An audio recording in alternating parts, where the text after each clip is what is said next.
it's a making for practical purpose just.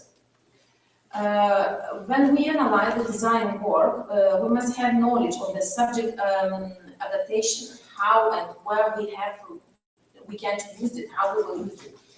And we should know about the materials if we are, especially if we create all the designs objects, about materials which is used at the creative production process. We should know about the main construction principles, I mean empirical knowledge we should have. But of course, shouldn't be ignored, and semantic. Semantic includes spiritual values and emotional meanings, design object, perception dimension. And according to philosophy professor Lynn Rhodes Baker, in contrast to the natural object, artifacts has a nature. It's very important. The essence which depends on the spiritual activity. In contrast with the natural object, artifacts, what does it mean? What does it mean? Designs object. These aspects indicate that the product in semiotic sign is always part of some communication, always part of some communication. When our exchange of meanings and are created and new names, which experienced designers, I think you will be experienced designers if you study this profession, is jargon very professional. So design is personal dialogue with the world through images and emotions, which encourage the object, color, rhythm, plastic, etc.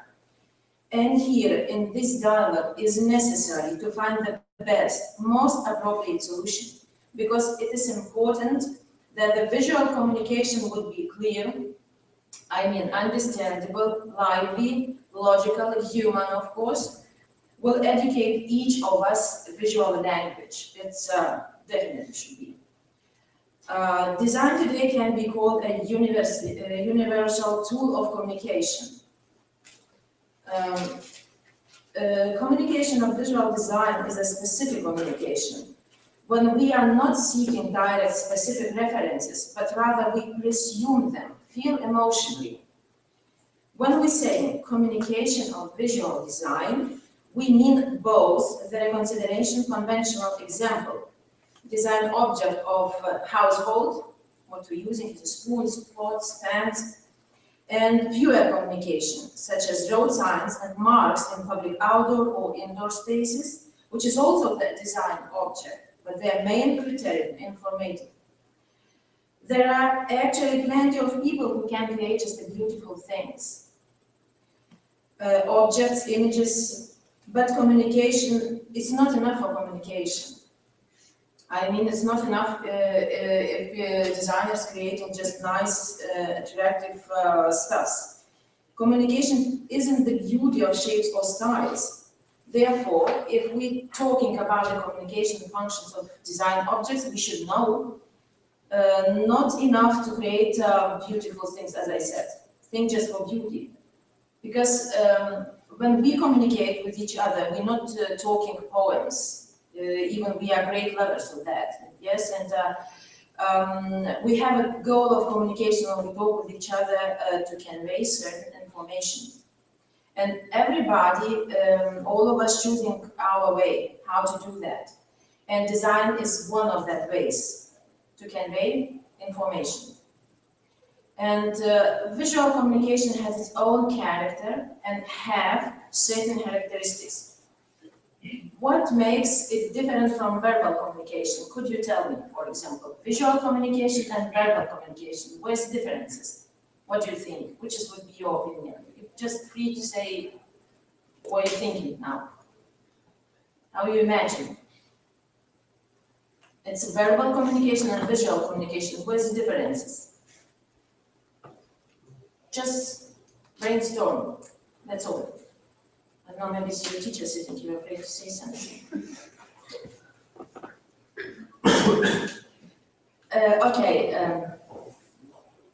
Visual communication should be very brief, stylistically unified, understandable. Like I said, it's icons, for example, or some signs which you see, for example, where the entrance, where the exit. Because you have to do, for example, start to know fire or something, we should see very clear sign where is the entrance, where is the entrance, or stuff like that. For this reason, visual communication should be very clear. Because when we're talking, we could say about the sign, for example, like now 5 sentences, and we will die in this file. So we start, do you know I saw this sign near that door on the left side? But they have just to see the sign and have to run very quick. Yes, and the visual communication, as I said, should be very clear, unified, and understandable for all people. Verbal communication is developed in our gut. We can speak the same language which we choose. For example, I don't know Latvian, you don't know Lithuanian language, but we can talk in English, for example. And I can talk in Russian. If somebody wants to ask me something, I try to give answer in Russian language. Verbal communication is developed in our gut, as I said. We can speak the same language which we choose, and we'll understand each other, more or less. But generally, constructional visual language does not exist. It just does not exist. Except in certain visual signs, for example, army or road signs, which we understand all of them when we see. This is some signs, stars or something, soldiers on shoulders, stuff like that. Differences is because no total systems of symbols. Is some, as I said, army, road signs, but symbols create, again, designers, and in every nationality, in every country, they could be different, for example. And it's not total system, a unified system of symbols. For this reason, designers, to create the product, use for all the people usual and understandable visual elements, as I said. For example, icons, graphic marks, combine and connecting them with own way.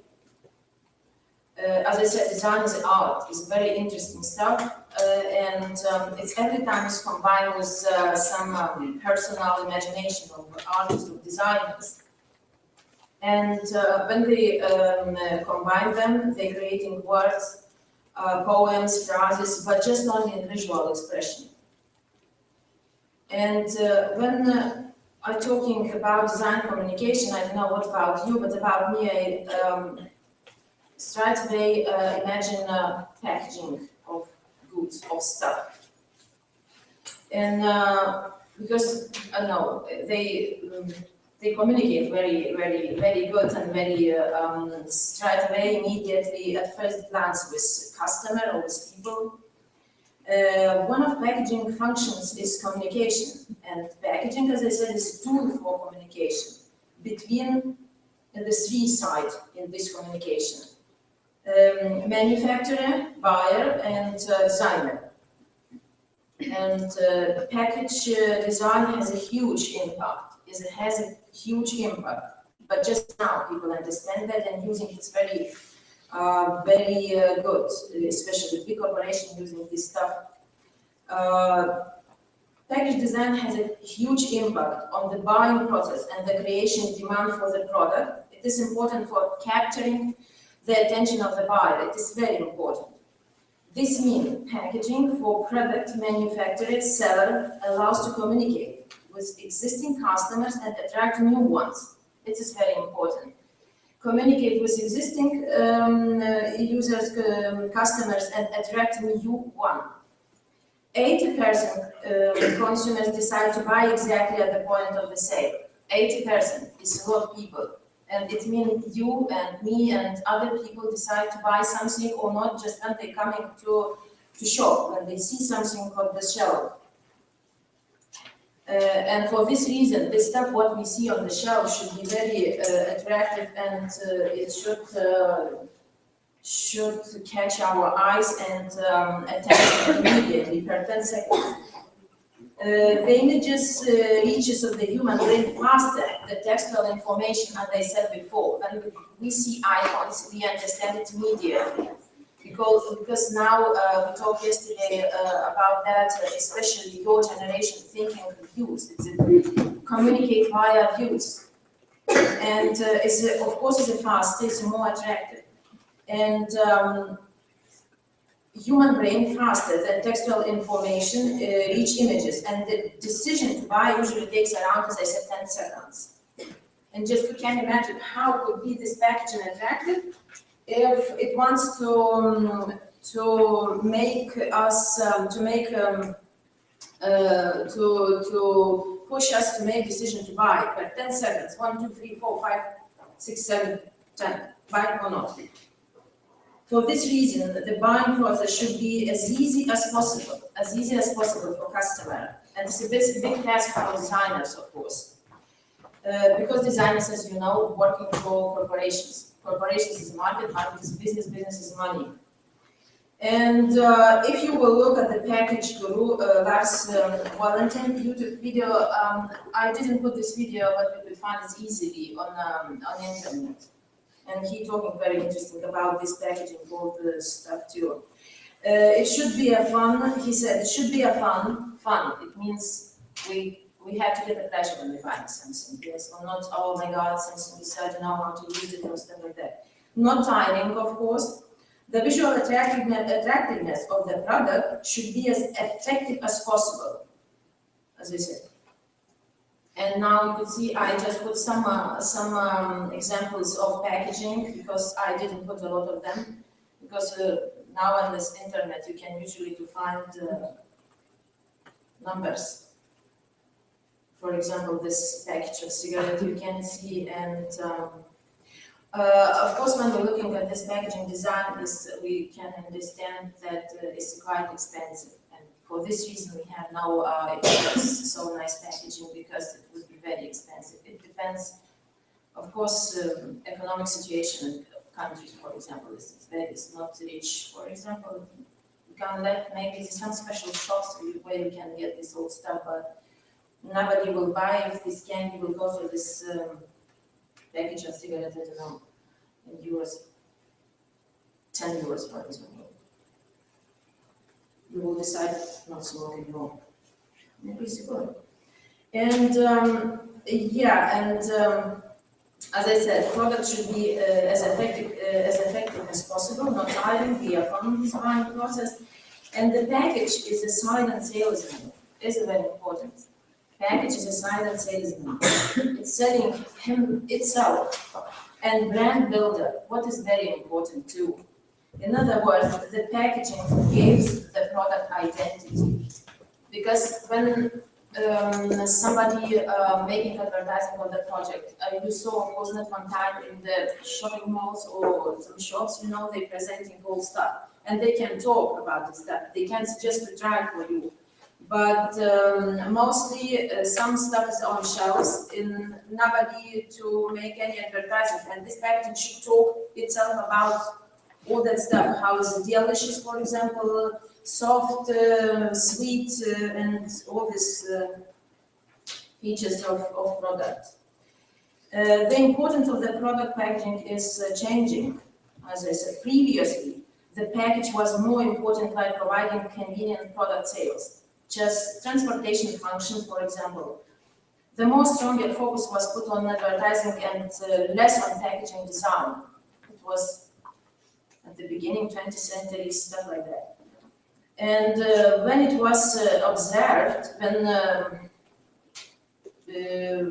was understand that the packaging as a marketing tool has a strong impact on customers and may have decisive impact on the not or buying decision, determines numbers of users.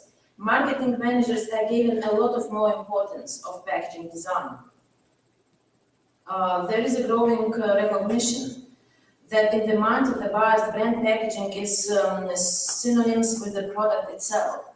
Because if we came to see nice packaging, it's automatically create in our minds. It will be maybe very delicious something, or not maybe very delicious, but some good taste, some very maybe sour, or maybe something very some unusual taste that we see in these packages. And as I said, brand packaging is synonymous with the product itself. This means the package is very important for the formation of the product. As I said, product brand, image and understanding of the value, both. Product packaging solutions more clearly seen as a very important brand shaping communication called branding part. In most cases, buyers have meeting the different brands exactly on the marketplace, as I said. Nobody will tell you it's just some special days when they promoting all this stuff, but usually we just come in and buy and have to decide ourselves, and we have influence. We every time getting big influence. What this packaging, of course, we look at the prices, product packaging solutions more clearly seen as a very important brand shaping communication, as I said, called branding part. In most cases, buyers have meeting, and the marketplace product through its packaging communicate only itself. I mean, no only advertising professional. Well, sometimes would be advertising at the place of sale, but this again, just very seldom. When I said the designer can create a beautiful things or objects, which maybe we are using every day, for example, just like for show, for example, not for use usually every day. But that is not enough for successful maker and buyer communication. And if you will make some nice packages or nice bottle which has glasses in one part, bottle and glass, which is very useful when you go to some party, for example, but it's not enough just to create nice things. To bring to the market and promote the new brand will not be enough. Need a comprehensive study of market and even human psychology, buying habits. And when we talked yesterday with your colleagues about this advertising, and you know better than me that advertising creating, it's a big team. Psychologists, and they're looking about our thinking, how we're thinking, what we like, when we use that product, and all this stuff. Design and creating product packaging to get a successful outcome of the work should know the three vital points. First,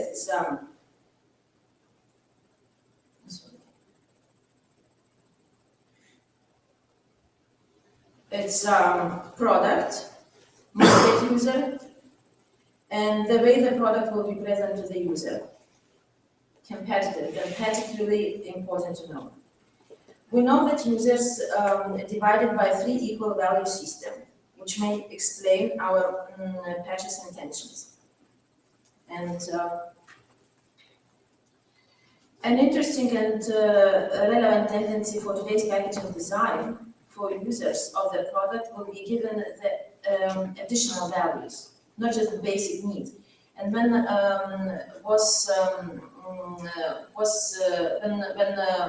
manufacturers and designers understand that people need something more, just not to buy a nice package and to drink, for example, water, mineral, or to eat nice candies. And they give a names additional values for this stuff. And for example, a person who is interested in a healthy lifestyle is for that person is important not only to quench thirst by drinking mineral water, but when we're buying, and all of us, we every time taking a bottle and looking, what is it inside? Yes, and some minerals, some vitamins, stuff like that. And but we started doing just now, I think, not long time ago maybe. Especially when we realized that people could put in this stuff some bad products, bad for our health. And it is important not only to quench thirst by drinking mineral water, but customer want to know what else. What I said is additional values will be. He received an additional. In other words, it's not enough to know that I will not want to drink when I will drink this mineral water, for example. I will not feel thirsty. I want to benefit for my body something, healthy maybe vitamins, minerals, etc.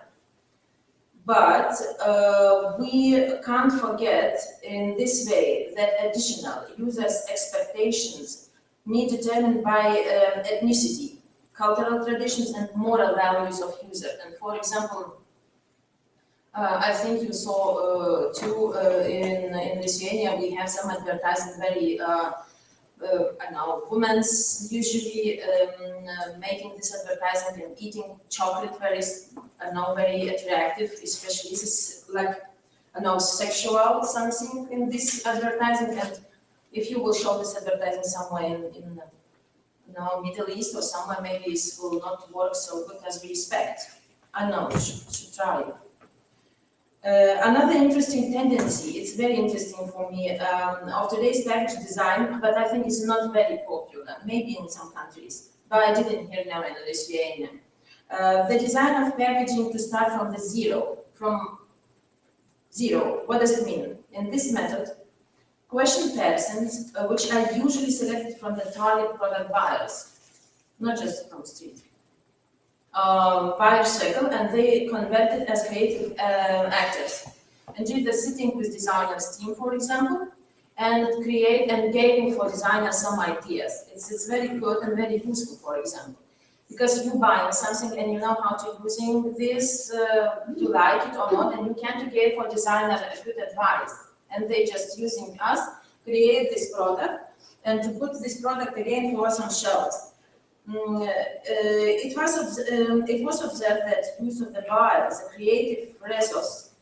Marketing agencies often propose the most unexpected and the most interesting creative decisions because you know you coming, your brain is clear, you nobody pushing you to do this decision or not. You just can like brainstorm and to tell something for him very interesting, and clever designer very quick will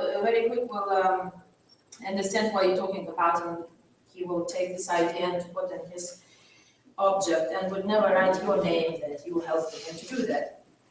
However, it is important to manage that type of discourse, that the ideas don't go too far from the primary concept, yeah, because it should be managed all this stuff. Packaging has recently become increasingly important in trade marketing. Packaging is a very important channel of market communication. Is growing continuously.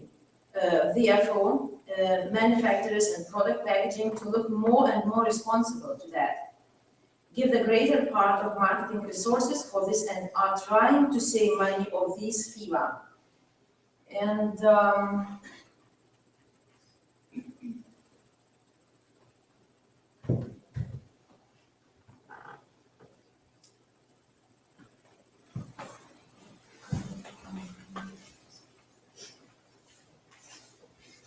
yes, and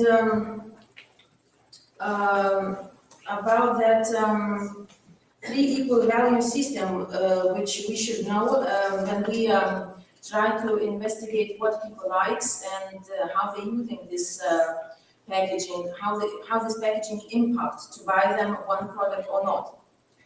And that three equal value system, which may explain this patching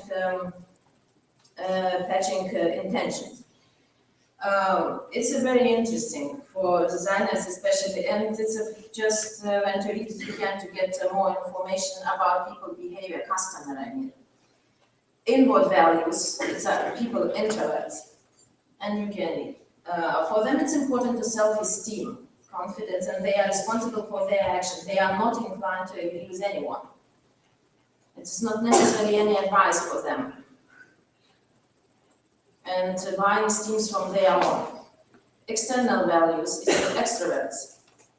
The most easily swayed by environmental factors customers because they believe that everything in life depends on which environment they live and what kind of people around them. I mean, they are influenced by this environment. And it's very important for them, maybe some advice to give, some neighbors to buy something, and maybe it's very good, and he could buy too. And the fun and enjoyment values is a hybrid. This type of person are together introverts and extroverts. I like them.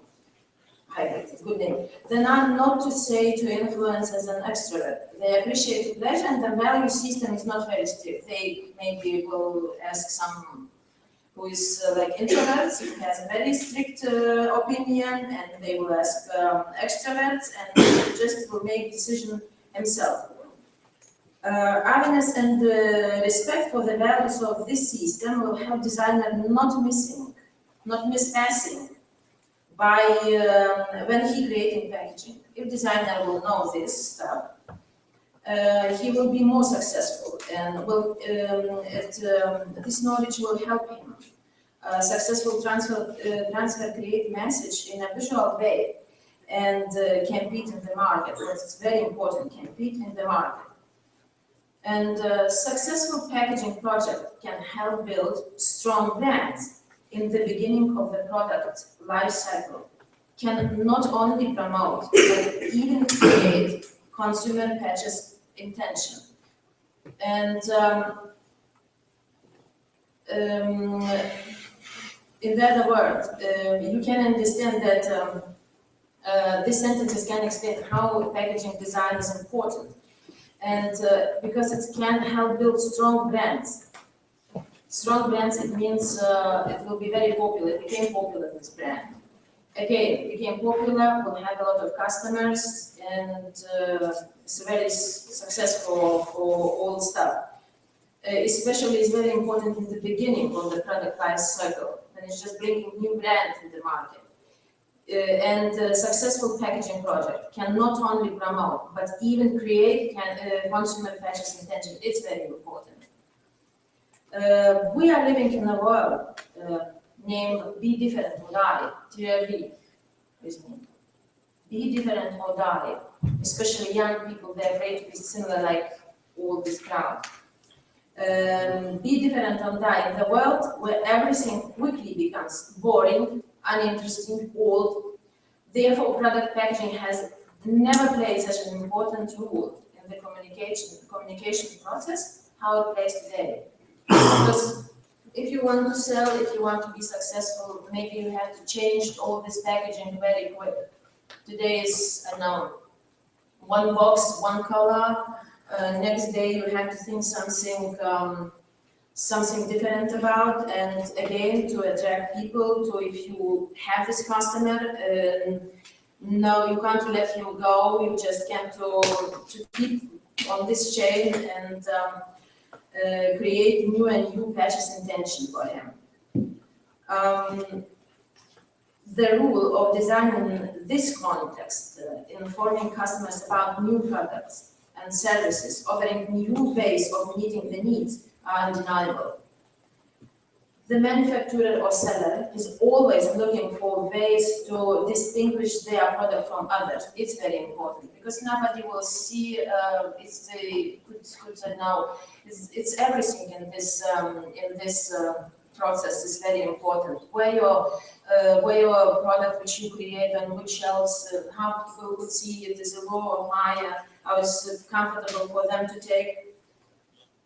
And it's very important to distinguish product from others, from all this crowd, because it's a lot of, especially in some Maxima or some malls, it's a lot of them. And of course, for manufacturers, it's very important that you could see his product. Packaging is one of the most active elements of marketing, helping strengthen the brand. It has a huge potential of strategic marketing mechanism. And sometimes it's different maybe to believe that some just interesting maybe packages, that could have so big influence.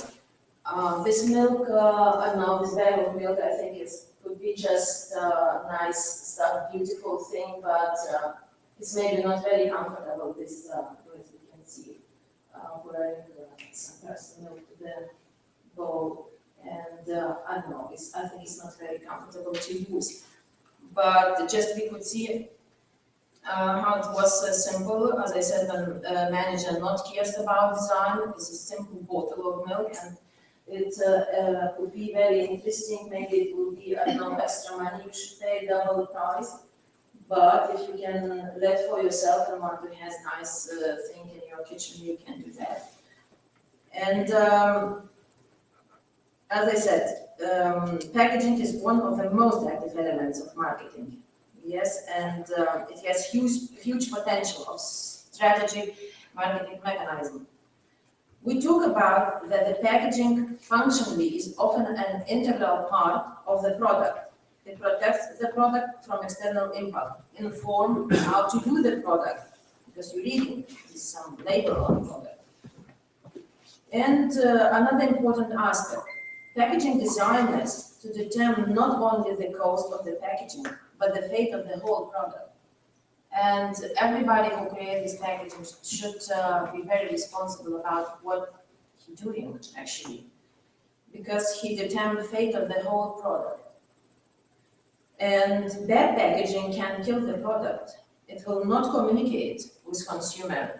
Nobody would want to buy it. And product will refuse the realized agent. And if we try to correct mistakes, expenses will be incurred again, will be again big money, and I don't know, you could maybe even lose your job. And bad packaging, as they said, can kill the product, but nothing kills a bad product faster than is a good design. Do you agree? Oh, we should understand kill bad product. Yeah. Sorry? What does it mean? Oh, we should understand kill a bad product. What does it mean? Faster than it's a good design. Because it's not very maybe good quality product, but if you will make some very nice packaging. It's just, metaphor.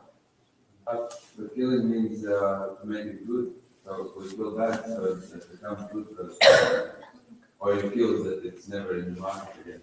How do you kill?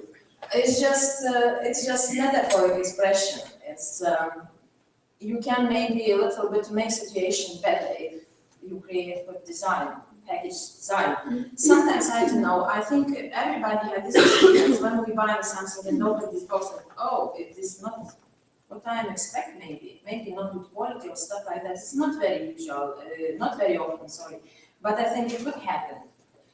So when you kill the product that is out of market, with a good design or opposite.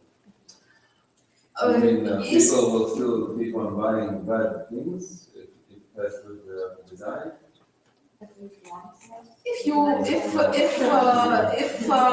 you create this product and if you will be quite enough clever and brave, you can carry on to tricking people. But I think no, nobody will do that. Just of course we'll do. That means that tricking people with good design is good. Sure, it depends on which side. For market, people who try to sell it, but to buy it, probably not. It's like one day strategy. Yeah, it would be, but all our world nowadays, for example, is just fast food principles. Even I know you can see all products people doing, working with this principle. It's very bad.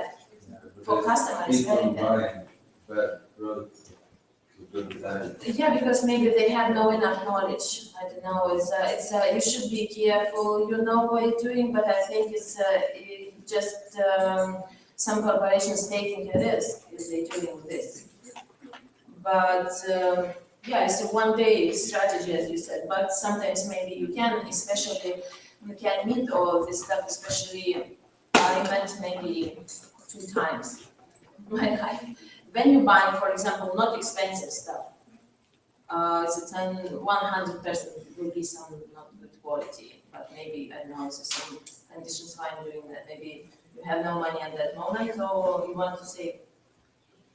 But and they every time is in very nice package, some design. They're doing something very I don't know nice, nice color, bright, shine, and because they want to sell it and sell it very cheap. And just they getting some customers too again because I think the prices is quite influenced us. And it's not. It's usually could be important. doesn't matter what we're buying, or some, I don't know, shoes or cars or stuff like that, every time looking at the price. But it's, you know, it's a different stuff, but I think it's a good expression. Nothing can kill a bad product faster than its good design. This man is difficult to pronounce, Chakravartula is designer too. And I don't know, maybe, we have, I think, make sure my topic, but I don't know, have 2 questions. And what do you think, what is the strongest stimulus to attract the attention of buyers? You mean like packaging? Yes.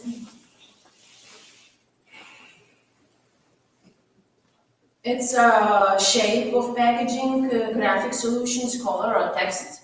I'm giving you a clue. Tell me what do you think? Strongest stimulus.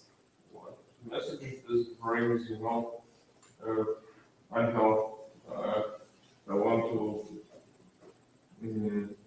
just buy a bottle of beer, for example. They are quite different ones, you know, there are white from the white glass, from the brown glass, and that Shape of bottle. Shape of bottle, like in the beginning of the 20th century. It brings a whole different message than the bottle from the white glass that's Yeah, but you're talking right, but could you tell me, for example, what do you see first when you're looking at the bottle of beer, for example? What do you see first? What do I see first? Yes, color or Well, mostly shape. shape? Yeah. And, it's a shape and color. Well, yeah. Yeah. And material. Yes, it's just with material, maybe you have to touch it or stuff like that. It's strongest stimulus, is color and shape. And this is the most powerful irritants, which sometimes allow the buyer at the first glance identify the brand. Because when I prepared for this topic, I read some notes about what does it mean good design. Good design is like your colleague said. It should be shape first and color when we see this color, but shape. It's a good design when you close your eyes and took a bottle, for example, or stuff like that, or box or something, and you can to say which is a Coca-Cola or stuff like that, what you're keeping in your hand. It's a good design. It's even not necessary to see, it's a shape. Yes, it's the strongest stimulus, as we talk now. When you're closing eyes and taking this bottle and you can say it's a beer or, I don't know, absolute vodka or something, stuff like that. It's a good design. It's a good design. Because it's not necessary to look how is everything material later, and just after when you're taking, you're reading materials and blah, blah, blah, all this stuff, all the graphic solution, all these notes, labels, just it's a later. But first is it's the shapes. Second is the color. And now I want to ask you one stuff. Could you raise the hands, please, who buy another due just because of beautiful packaging? Not necessarily to have this product, but just beautiful packaging. Bingo. I think all of us doing this stuff.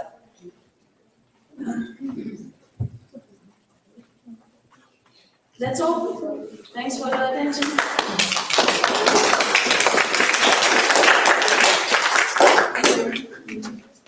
Next, our topic will be about graffiti. If somebody wants, have free time, let to come. And I think Margarita tell her for you that we will have some meetings about graffiti. Yes.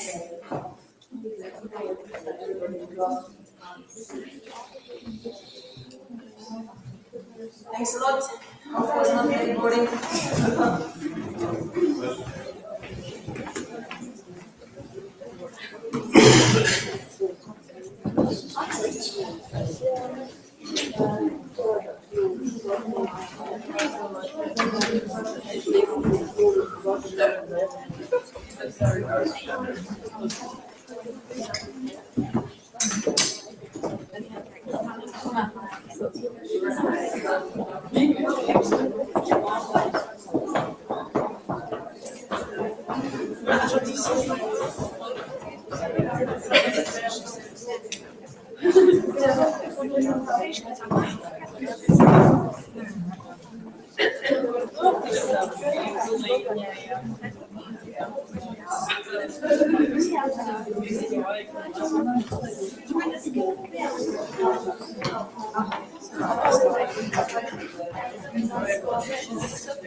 I'm walking this and slow down.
А что они получают?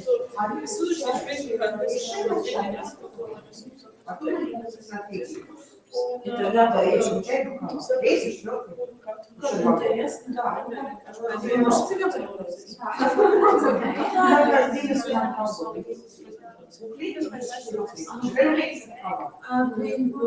Мы не имеем. Ну да, У нас на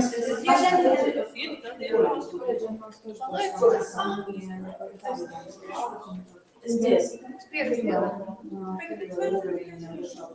У нас есть два. Первый этичный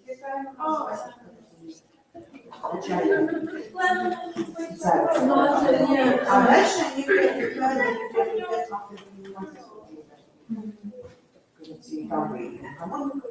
Да. Но это не художество, они больше исполняют, ну, чем естественно, генерируют идеи. потому что это начально, они без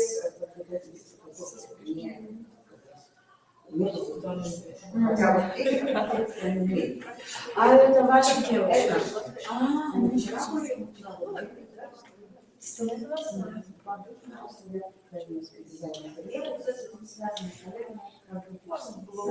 визуальной коммуникации. Но у них сегодня уроки мы тоже сотрудничаем. У нас просто тоже сделан в предыдущего года наши выпускники, они заканчивают в феврале. И так само у нас сделано тоже сотрудничество, что они сразу проверяют смысл на третий курс, и за полтора года еще заканчивают, и получают уже бакалавр. Сразу за 4 года они получают два диплома. Один диплом наш, и второй за еще полтора года. Если они приходят на нашу школу. Ну, обычно там смотрят какие-то А вот как вы обучаетесь?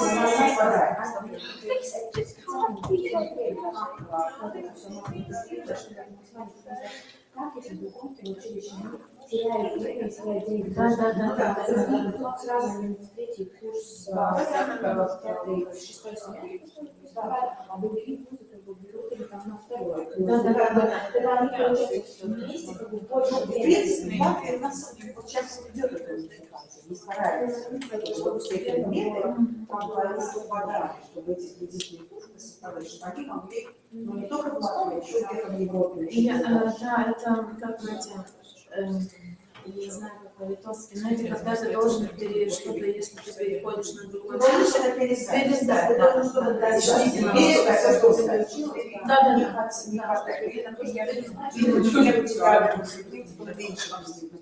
Да. Тебе что-то еще должен получить.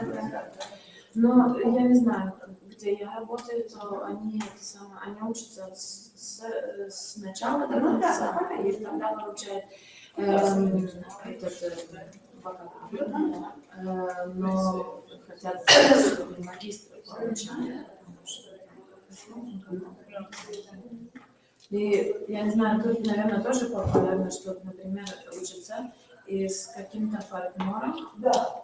Один диплом потом, который партнер не в этом городе, не в стране, а в другой стране. Есть такой. У нас есть два языка. У нас есть два. Есть два. То есть он не общий, а сразу двойной. Но мне кажется, у нас и наш латин. У нас есть практика. Куда-то поехать.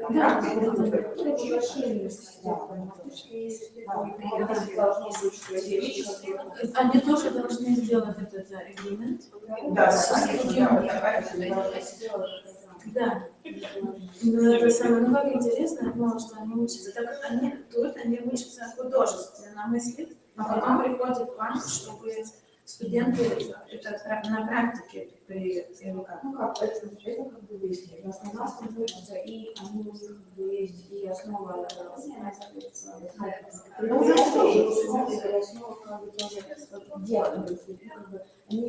они могут вводить маленькие предприятия, они могут свои предприятия, уже у них есть как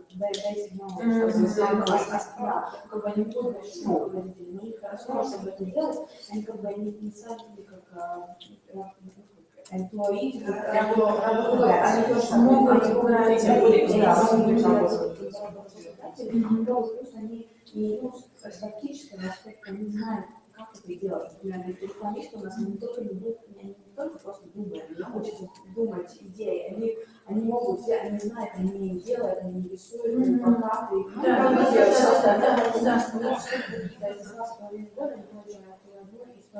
Знания, плюс у них 4 практики, каждый семестр, один месяц практики.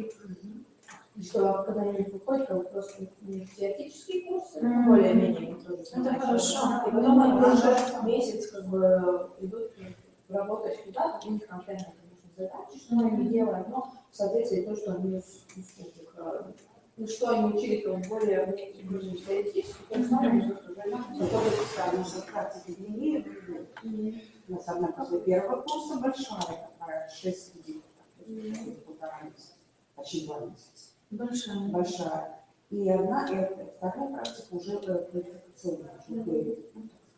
Но это тоже на конкретных предприятиях, они тоже делают конкретные нужные вещи. Я сейчас не помню, по-моему, наши студенты имеют только одну, что-то. Да, то есть у нас тоже вот этот первый, который... А потом уже диплом. Но 4 практики это лучше. Ну, конечно, у нас получается первый уровень высшего образования, это профессионального. Как раз идет, потому что бакалавр больше академический. Здесь у нас есть называемый блок, что это basic of research. Это больше теоретическую часть, что и без бакалавра. Ну, как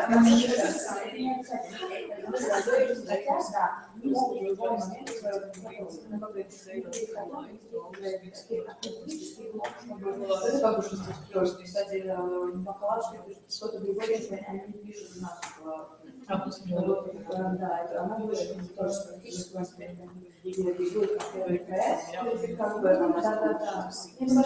Это стратегически, много, другое, чем бакалавр. Ну, да, конечно. Но, как бы, это тоже такие теоретические основы, что бакалавр, которые на этим готовы, это тоже не дает. Это хорошо, потому что если они могут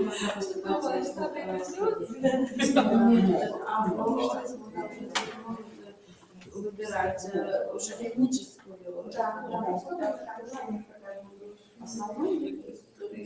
Это хорошо. Ну как интересно, 2 года, это очень активно, да, очень много. Хотя бы 2,5 когда заочно.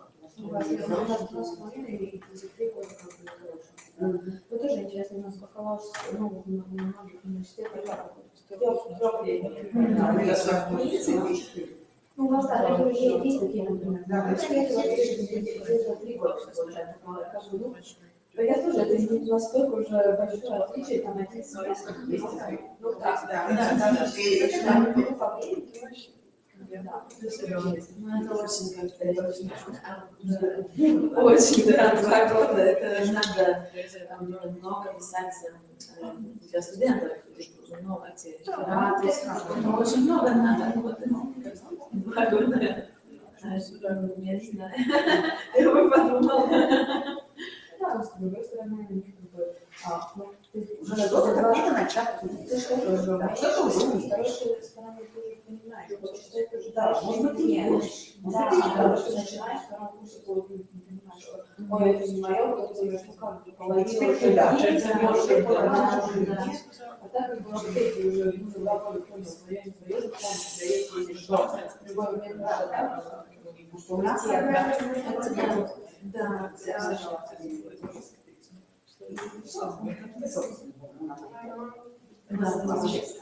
ну, мне нравится, что, например, заграничные магистры не бывает так долго, как там год. Ну да, например, если да, это как-то, я не знаю, мне это лучше, потому что или это моя проблема, я уже не так долго учиться. Но когда я вот это всегда ты получаешь какую-то практику, но не какую, хорошую практику, большую для себя. Я когда подготавливала вот эти темы, я так захотела учиться дальше.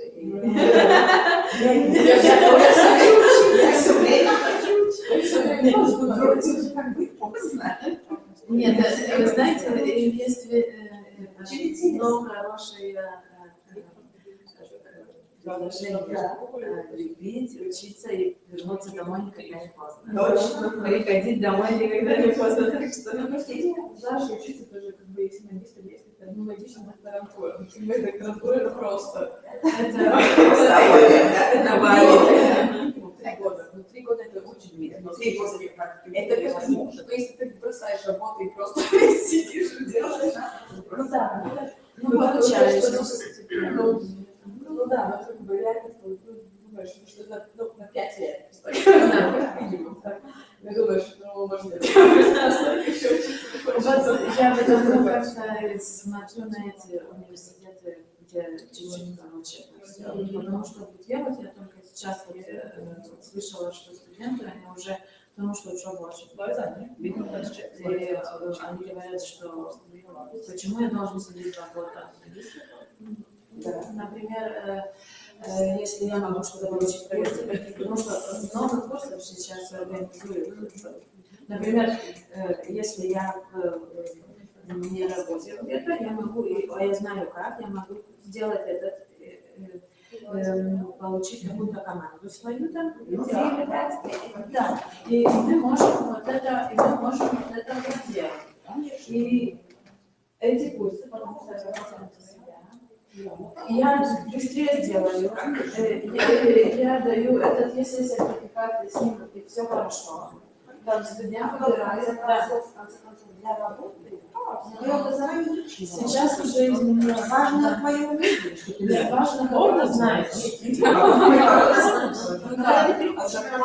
Со всеми твоими бумагами, печатями, ты ничего не умеешь. Да, но это так. Важно,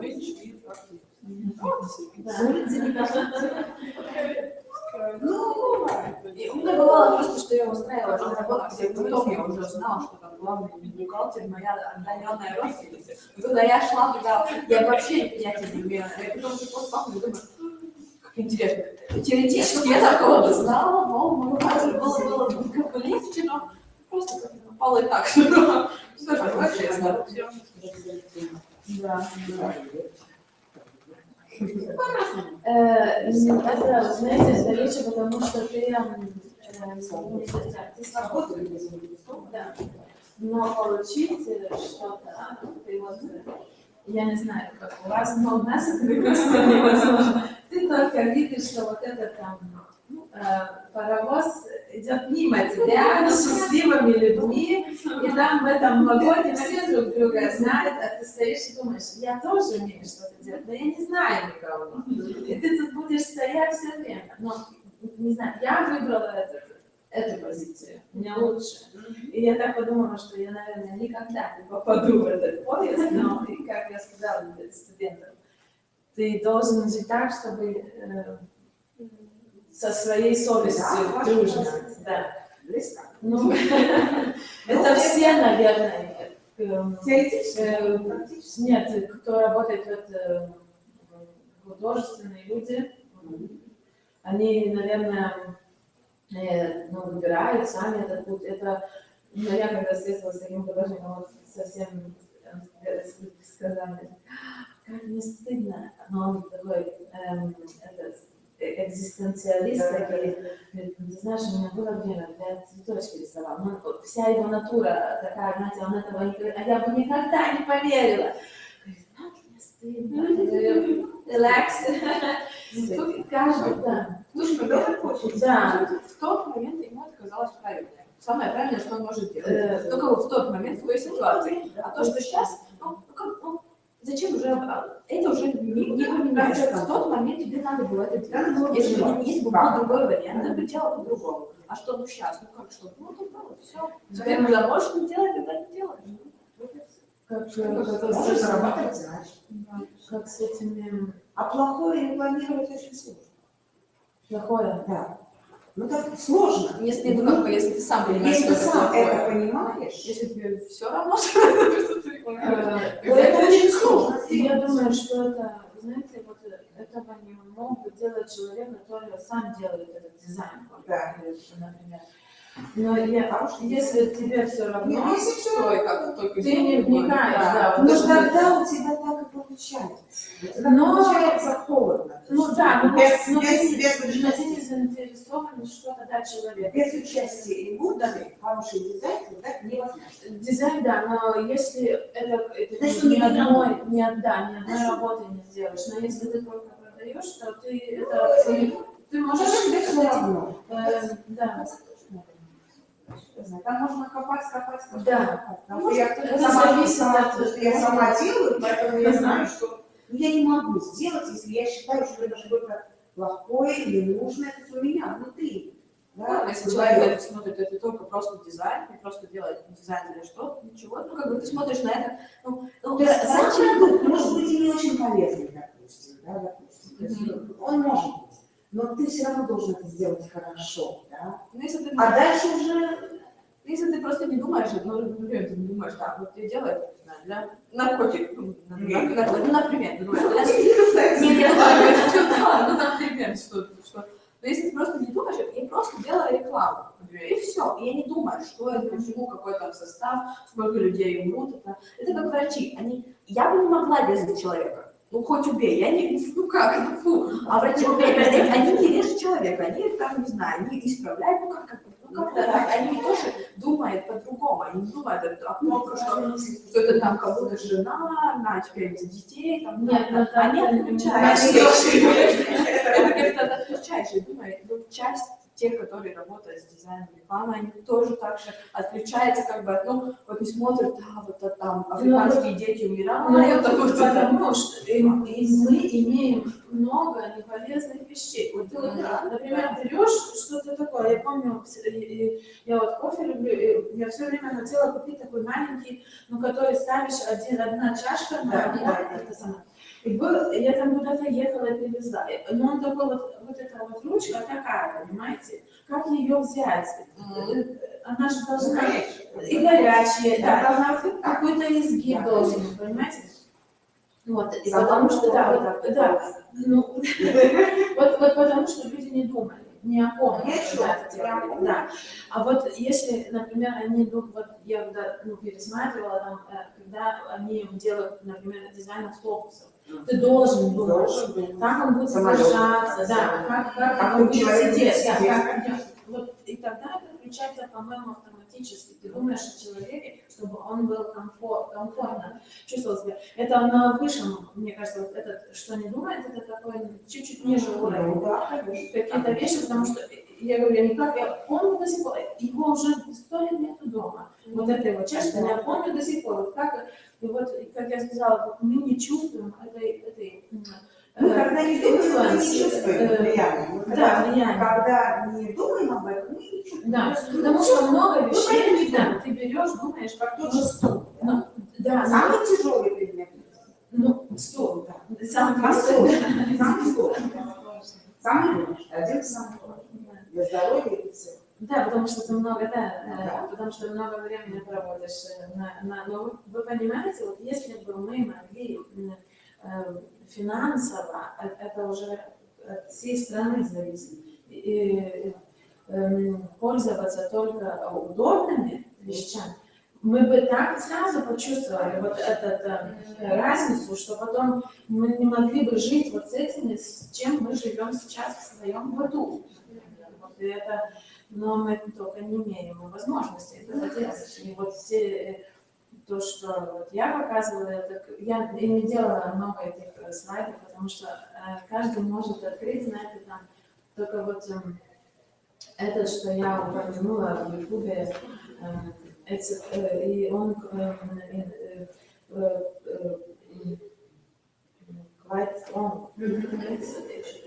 Но не очень, нет. Длинный фильм.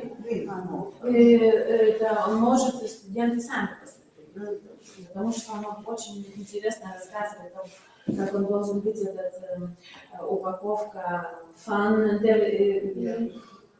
ты должен чувствовать, как театр приходишь, театр, да, а вот посмотрите, вот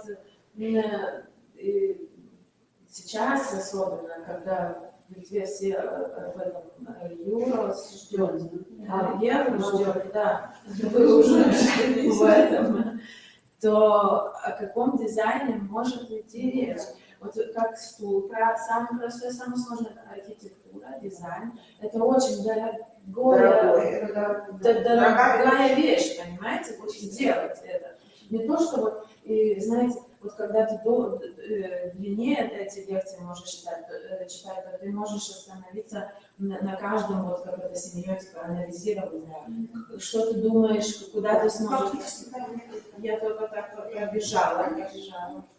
И это самое, но это очень дорогое. Вот как и архитектура, это вы счастливы, я говорю, и вот я им говорю, что меня эта архитектура просто сводит с ума. Я хожу вот так вот и думаю, когда-нибудь на тротуар упаду, то, ну, архитектура, а вот это новое, я не знаю, где я живу, правильно, там он вообще был весь топор, его забомбили вообще. А потом, да, потом никто не старался отстраивать что-то. Старого города мы имеем, наверное, 5 домов. Он вот такой вот, это не сравнить.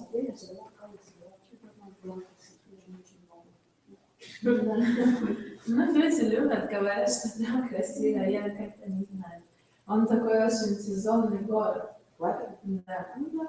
Когда все к морю идут, да.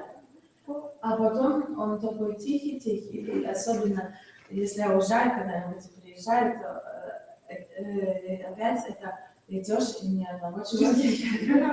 Ну, у нас тоже сейчас. Я в августе ездила в Нью-Йорк. Ну нет, это столица, это тоже по-другому. Вильнюс тоже по-другому. Это 3-й город по величине, но там еще в центре, знаете, на Вильнюсе тоже кафе, все там на улицах, это очень живой город. Как это самое, Кракова нет.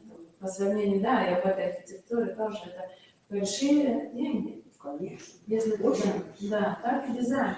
Так это, но вот и сейчас, когда ты должен думать, или сколько ты заработаешь, как ты Еще вложение. в каком дизайне ты берешь какой-то пакетик, на котором У нас то же самое. Потому что на упаковку, ну, так сказать, ее надо делать, да, а сколько это будет стоить, и сколько заплатит дизайнер, это же вопрос другой. Потому что никто не хочет вкладывать большие деньги. Ну, Неизвестно же еще, это все пойдет или не пойдет. Да. Вложение. да, вот это вот очень важно. Один. Но вот это как бы замкнутый круг. Ну да. Это же производитель не хочет туда положить деньги. Тогда он этого дизайнера нажимает, чтобы он сделал какую-то ерунду. Что? Он хочет, чтобы он сделал хорошо. Ну, это... Он сделал хорошо. Ну, это, например... Чтобы это еще было и дешево в производстве. Я не знаю, когда я пойму, что такого просто Не может быть. но просто не бывает. Вот и тогда они просто убивают свою эту креативность, понимаете, потому что ты должен попасть в какую-то глупую кабинет, какие-то rules, ну, эти рамки. И Границы. это, я не знаю, это как-то, когда они уже поймут, что... Ну, это, я говорю, это то, что пока ты сам не занимаешься дизайном, ты не знаешь, что это. Но это зависит и от страны, вот как я говорила. Это, если не будет экономическое положение, да. Потому что, смотрите, все автобусы, там, такие вот вещи, это итальянцы, это дизайн у них, да, и это самое, где, ну, и экономически, потом опять это такой, да, Италия и Япония. это были свободные страны, да, Самый главный дизайн. да, Журналы были все. Да. да, потому что никогда не может мысль развиваться, когда она не свободна. Этот промежуток, который мы имеем, я не знаю, когда это придет.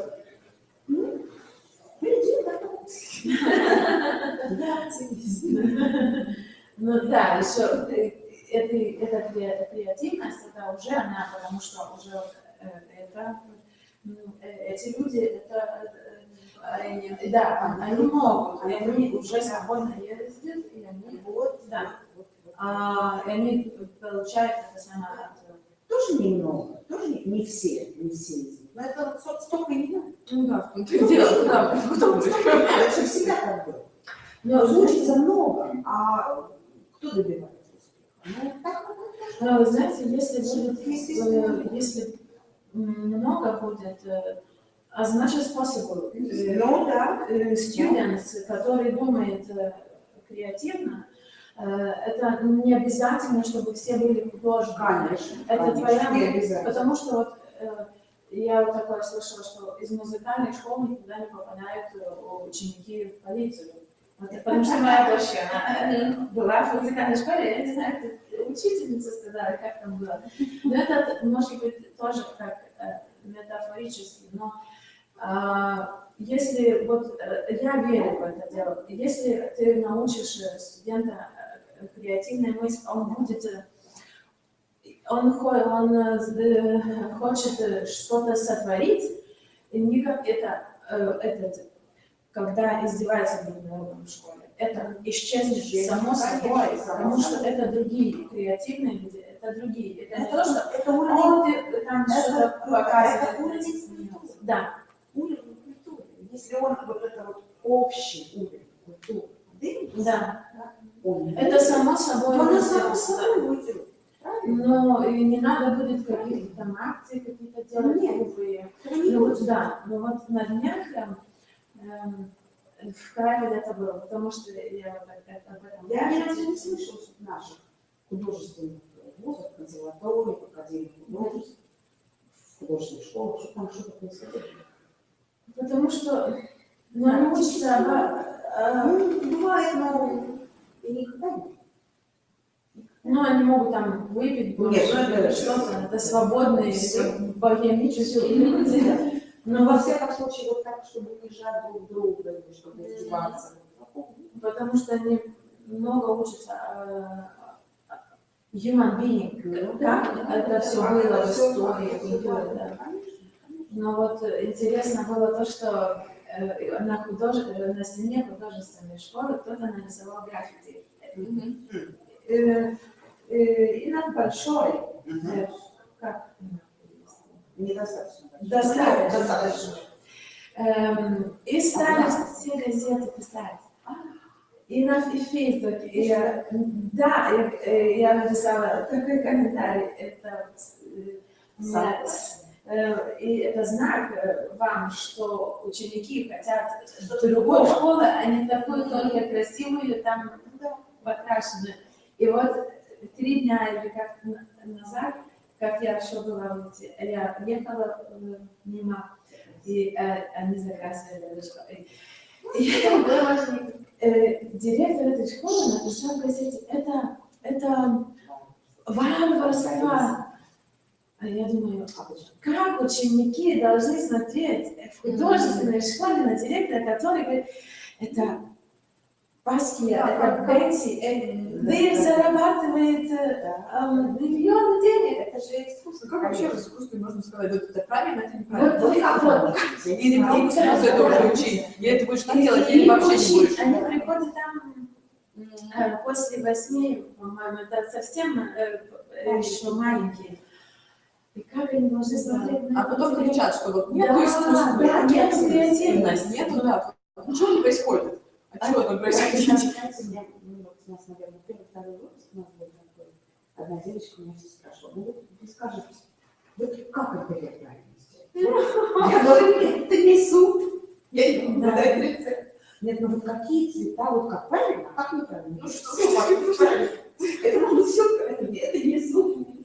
даже и суп надо сварить, надо что-то. И каждый все равно не добавить. рецепт один, но каждый делает Каждый по-своему. делает по-своему. Да, А это да, да. невозможно. Но это уже потом приходит через Ну да. ошибки какие-то, Конечно. что-то делать. Если Если вы какие-то- поймете, но только через когда. Мы когда кончали институт, мы тоже сначала не знали вообще, что нам делать и как нам работать. Это разные вещи. Да, где-то. Жизнь и это разные вещи. Через 5 только у тебя в голове начинается Да. образовываться то, что я же этому училась. Да, Это же у меня там есть. да, да, Это же так и есть. да, это так. Ясно. Да, Я ясно. сейчас на лекции образовалась. А вы останетесь? Я останусь. Мне интересно. Хорошо. Я не молодой, но как интересно. Это хорошо. Когда я иду гулять, я пойду поработаю. Хорошо. Пока я еще на работе. Я тогда возьму тоже диету, поставлю и я ставлю.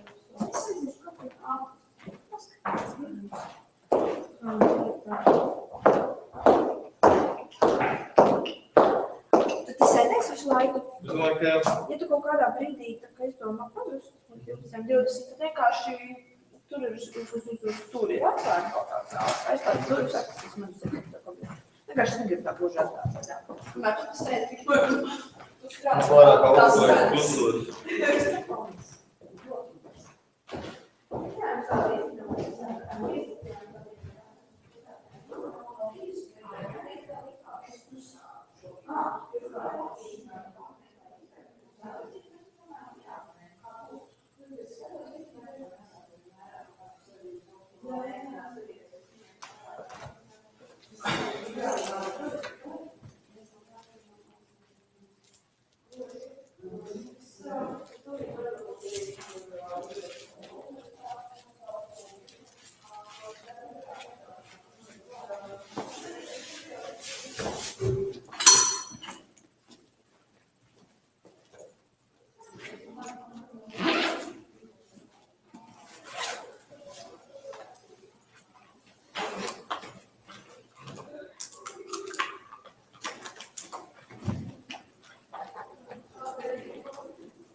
Do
you like graffiti?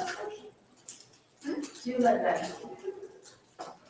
Maybe you practice yourself to do that? No. Not yet. Okay.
For yesterday on the second lecture, we were together with Ruth and 3 or 4 students.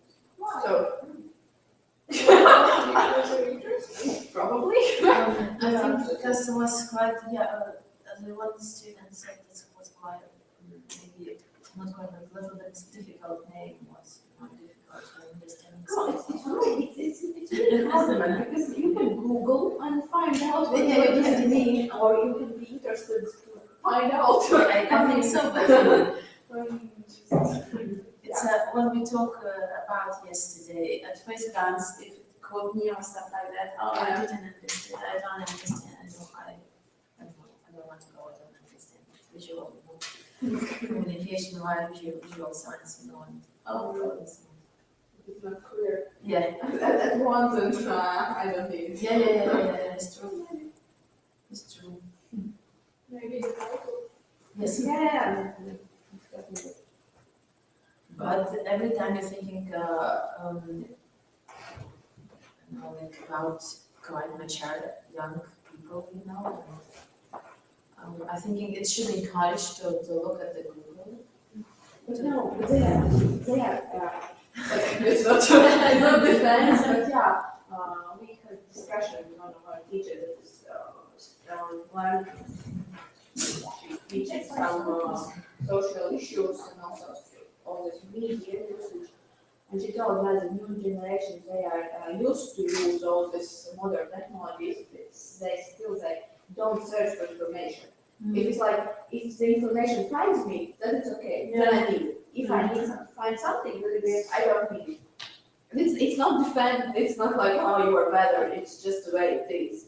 And it's like, yeah, so it's it's a problem of information if it can't catch me or can't interest. But it's ironically, but it's true. We have all this technical stuff, all this equipment, but we step by step became more educated, less educated. Yeah, because the technologies they are growing, but we are still in the Because we trust too much of them. Smartphones, smartphones will not make you smarter. Yeah, alright. It's a pity. It would be great. I could buy maybe 5 of them and became professors right away after leaving the shop with smartphones. I would want. For 5 minutes, just pay money and you became clever. But yeah, but why they can't find information? Because still you have, you can't write any books if you don't know letters.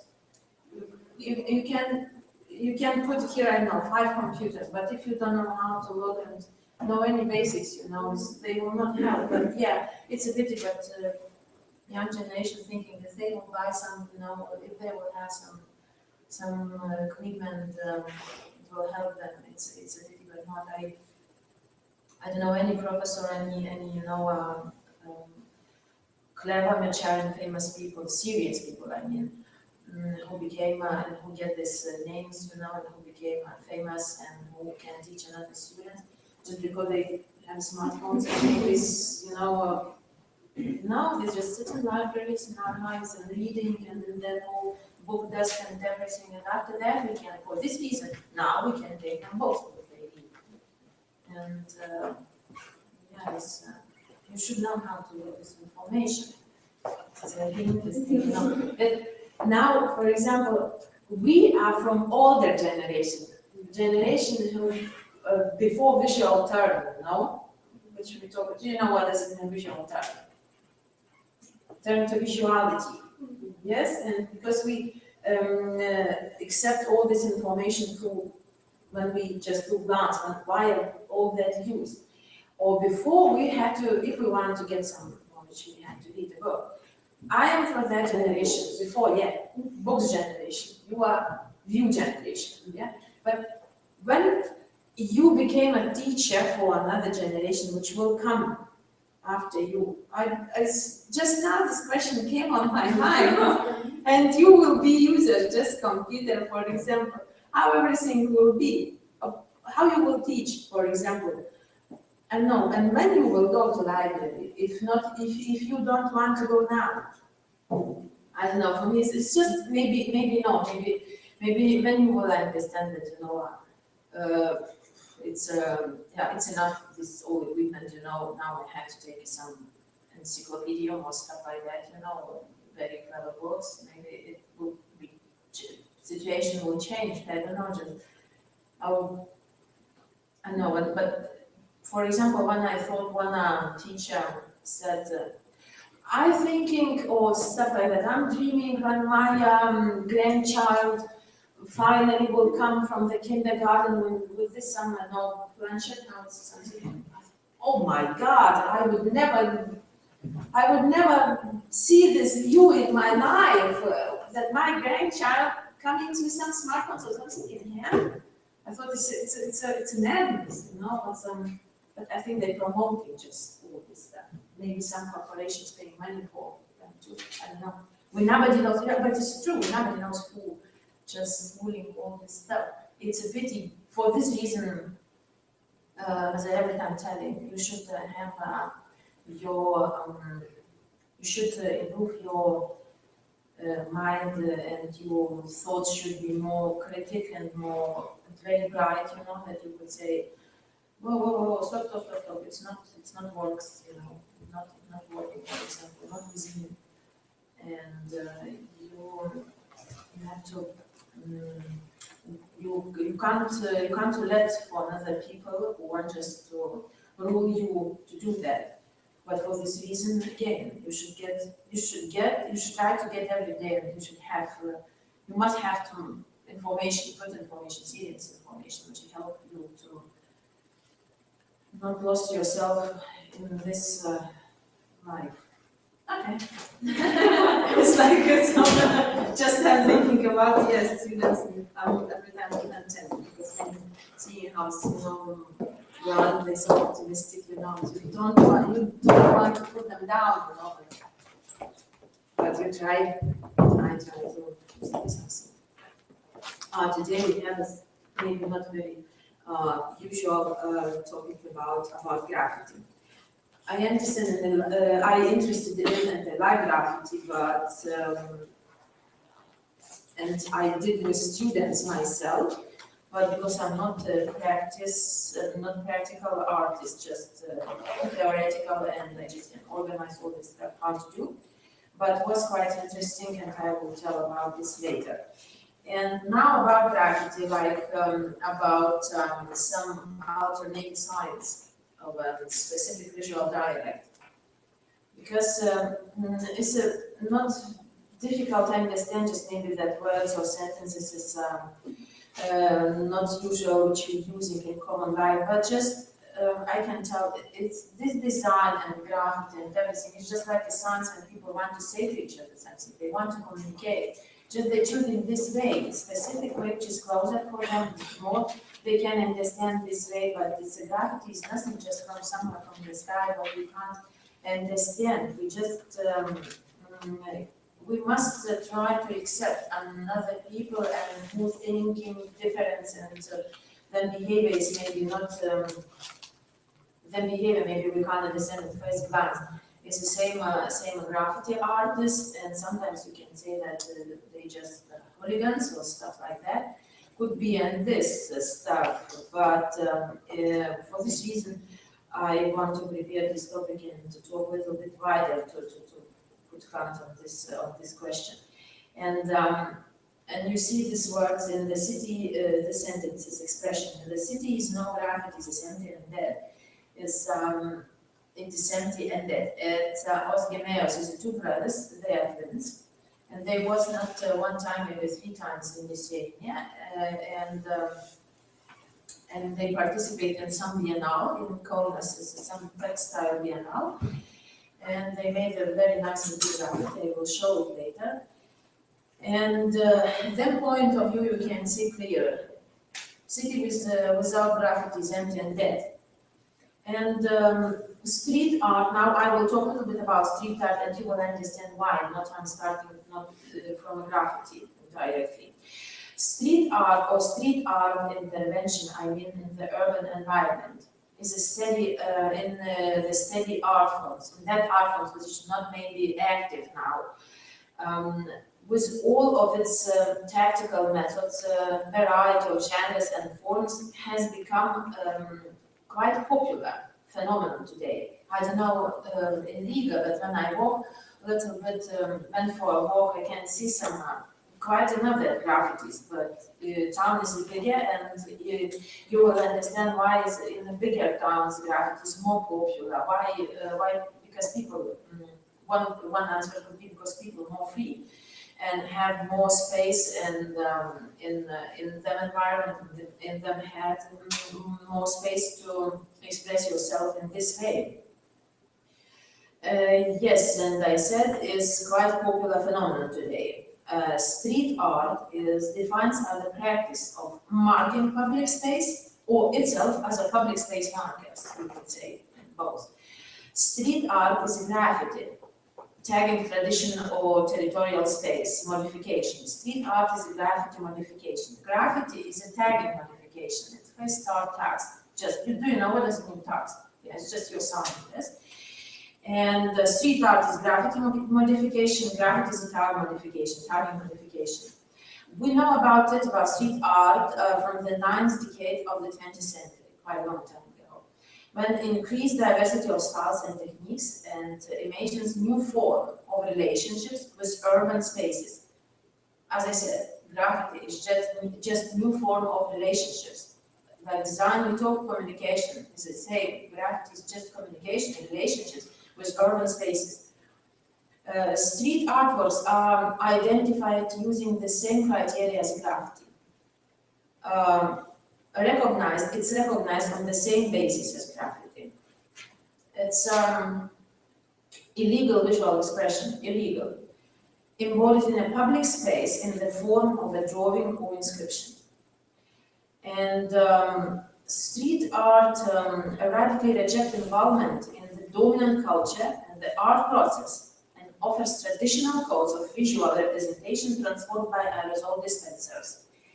And because street art, it's not like a new art movement, for example. It's not like some separate from like would be new art, like I don't know, like impressionism or expressionism, stuff like that.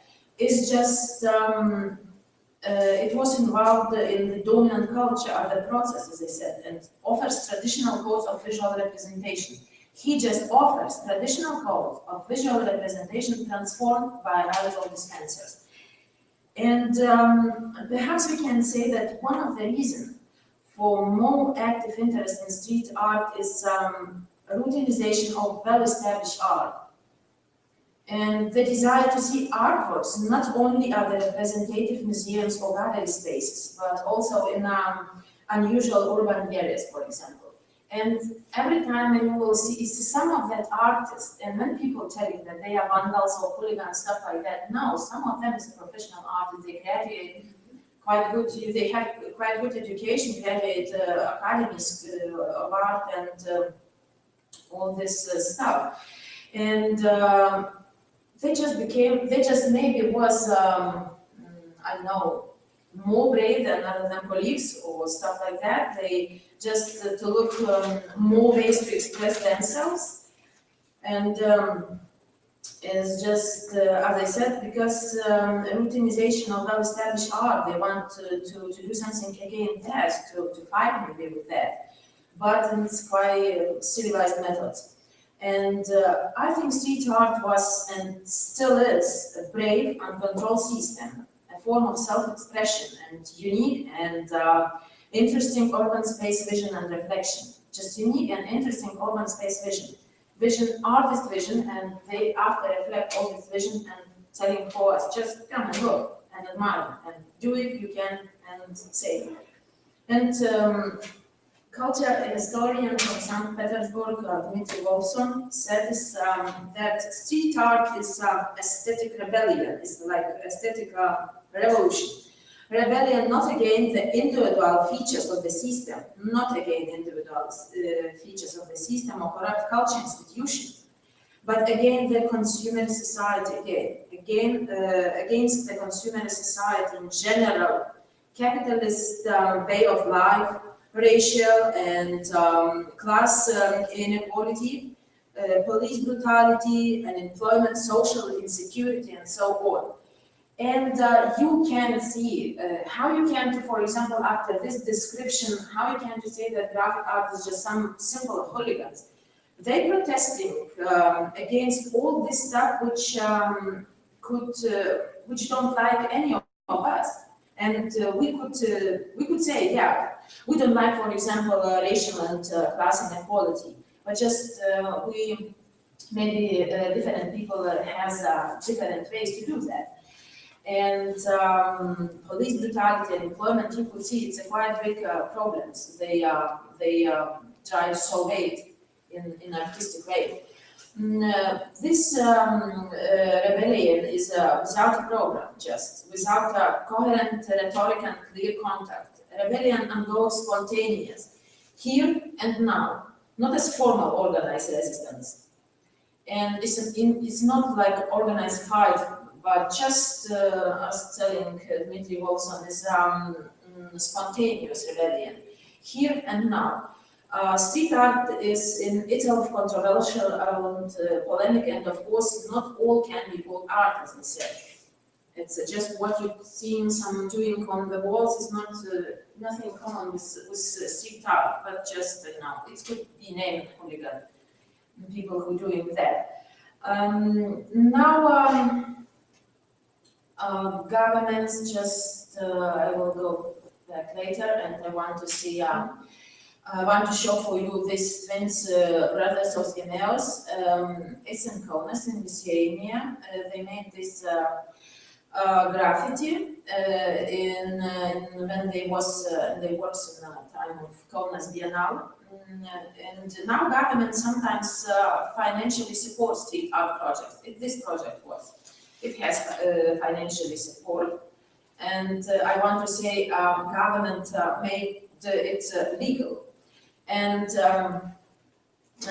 all clubs and city community perceive street art as quite powerful, unique and attractive for audience identifier, which signifies a specific area.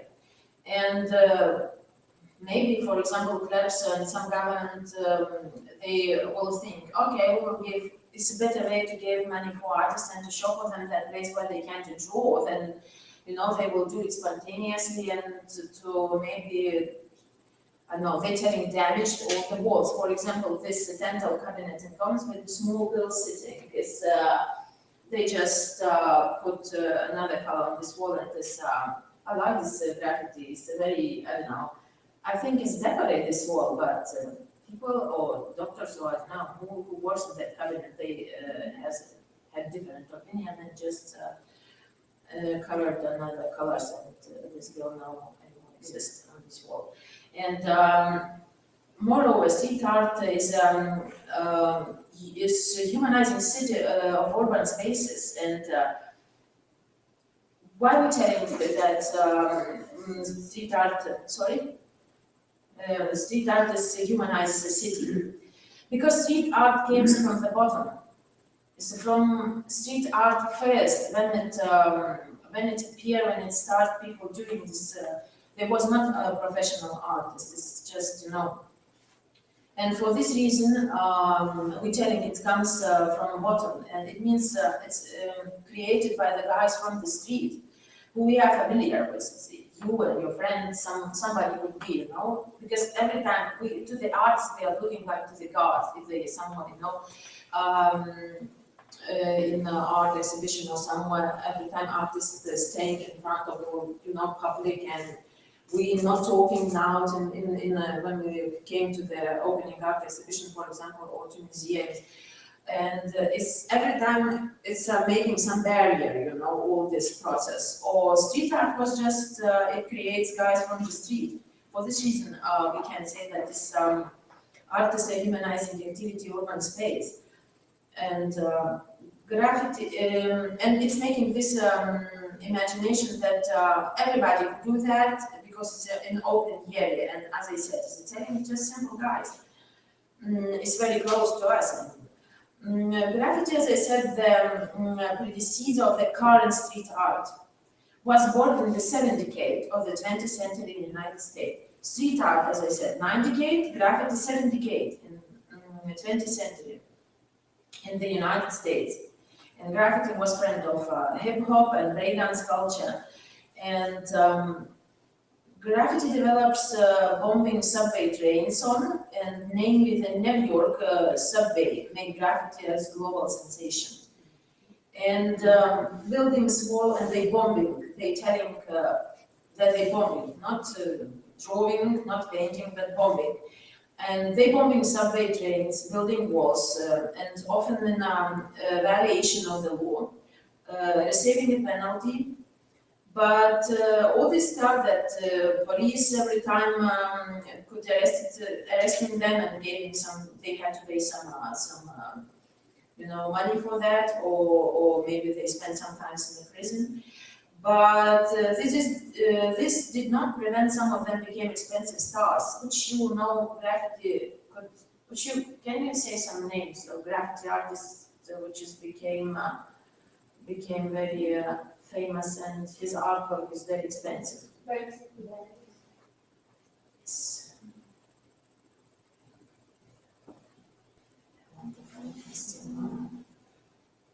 Yeah, street art by Banksy.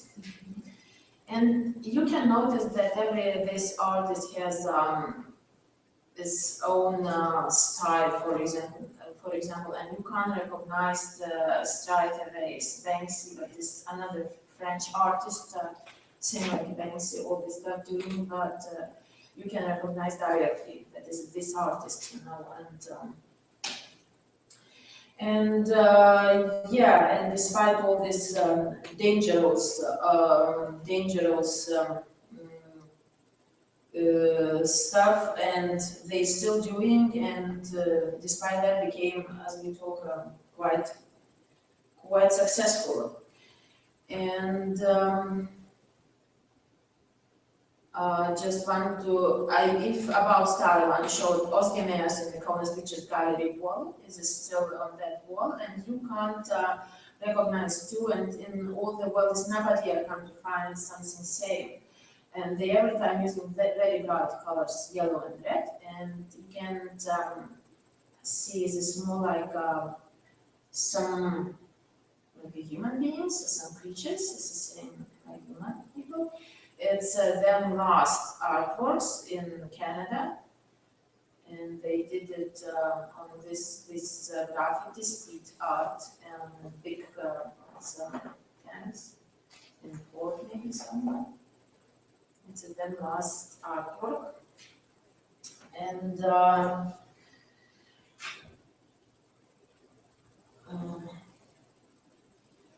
yeah, and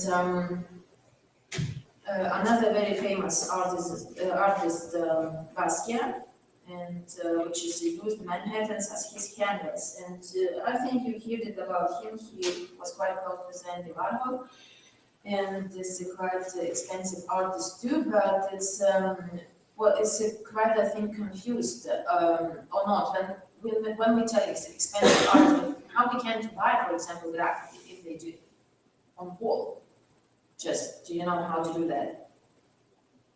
Somebody should value it. How you can buy, if it's expensive, it means we pay money, but how you can buy this if it's on wall? And Banksy said, if you want to buy my artwork, okay, came and take with all this piece of wall. But for example, Basquiat, he made on canvas, like simple artworks, not just on walls, but he was quite successful just paint some pictures on the canvas and show them in museums and different places in the world. And so art, or just an extreme expression, use culture. Art or extreme expression of use culture. It's I don't know. I think it's everybody who decides, how it's understand and how it wants. What does it mean, graffiti for him? Art or just extreme expression of use culture? The word graffiti is an Italian noun graffito, meaning scoring, graving, and or stain. Scoring, graving, or stain. And identified and unauthorized art, graffiti started the third decade of the 20th century. It's a street art street art 9th decade, graffiti became popular 7th decade, but started 3rd decade, its beginning was 3rd decade of the 20th century. And today this term include any inscriptions and drawings made with aerosol paint, sometimes markers, and on any surface and anywhere.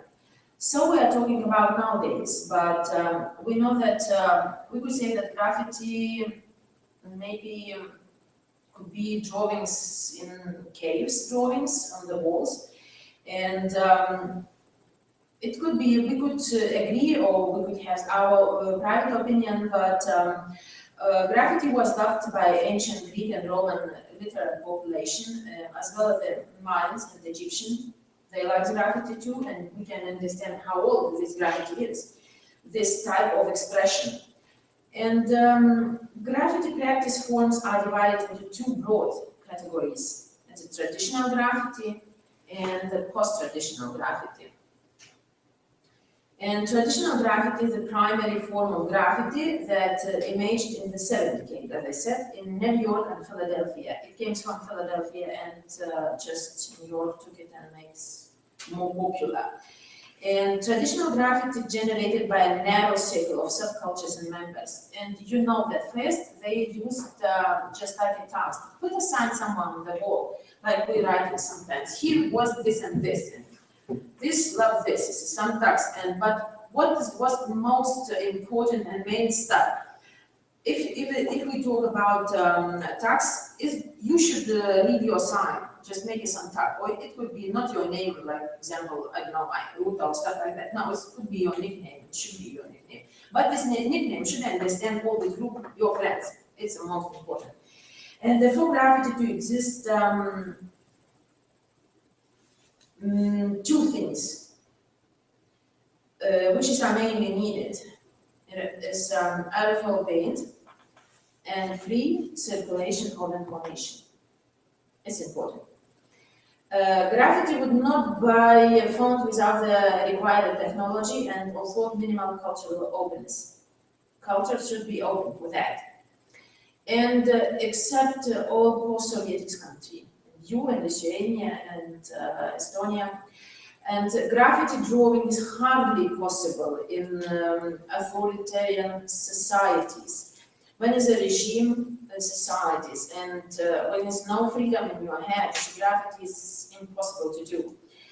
And it exists just in the underground. Yes, if in regime country, as we was, it could exist just in underground because you could be forbidden, very strict for that. Yes, and I want to mention again, I mainly needed two things, aerosol paint and free circulation of information. Because you know what, and free your mind and open your mind. And you should be quite brave in your mind and in your action what you're doing. And graffiti prevalence, drawing and note contents, distribution in urban areas, says a lot about society. And because it's the same like Renaissance, like Gothic, like all that artists, they live amongst us, and they not came somewhere from some clouds and just made some nice pictures. All of us influence them, all of us. And we could say all of us create all this, nice pictures, landscapes and stuff like that. And all of society create and influence graffiti artists. Because as I said, they try to understand all that big global problems like unemployment and cruel policemen and stuff like that. All this is our society problems. And for example, Brazilian cities graffiti is different from Syria, France, or Zimbabwe street painting. And I want to show for you, for example, this graffiti, and you will understand straight away. It's and you could notice that they have their own style and they are very different. It's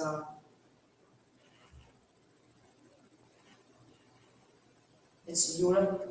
It's just a country, but it's some from that one countries which I mentioned.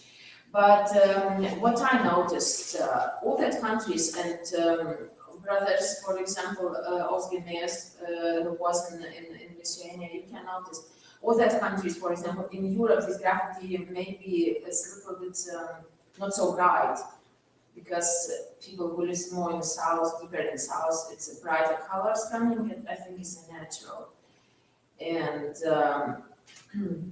and you can notice all these differences if you can open your computer at home to investigate more. You can come to see this movie to watch, which will be presented tomorrow, I think. And yes, graffiti is different in different countries, different style, and graffiti drawings as well, talking about their hobbies, who are very different people too, and with a wide variety of interests. And for some, it is important to inform members of the subculture that they are able to write on tag. They're just interesting to mark some walls and, like I said, just put some tag and that's all. And most times that they can. For others, it's most important to directly intervene in the public space. Yes, to go in the public space deeper and making it a more open forum for discuss. And they don't want to damage any wall, but they again want to try to get our attention and to try our point of view to all some problems maybe. And critical expressing, they want the reach again critical expression of critical opinion, or to domesticate city walls and to give them and passers-by a sense of surprise and a boring town. Because I don't know about you, but for me, it's graffiti. Yeah, it's Brazil graffiti, it's Paris graffiti, and graffiti making. I don't know. Yeah, for me, it's a time more alive and not so boring, maybe. But what is very interesting in all this stuff, and I will talk a bit later, but just want to mention, we every time telling that all this area depends for society who living in this town. But if this society want to express himself, they can't do that. But it's a public spaces, and if I am free, it's my town, I can express myself, but it could be forbidden.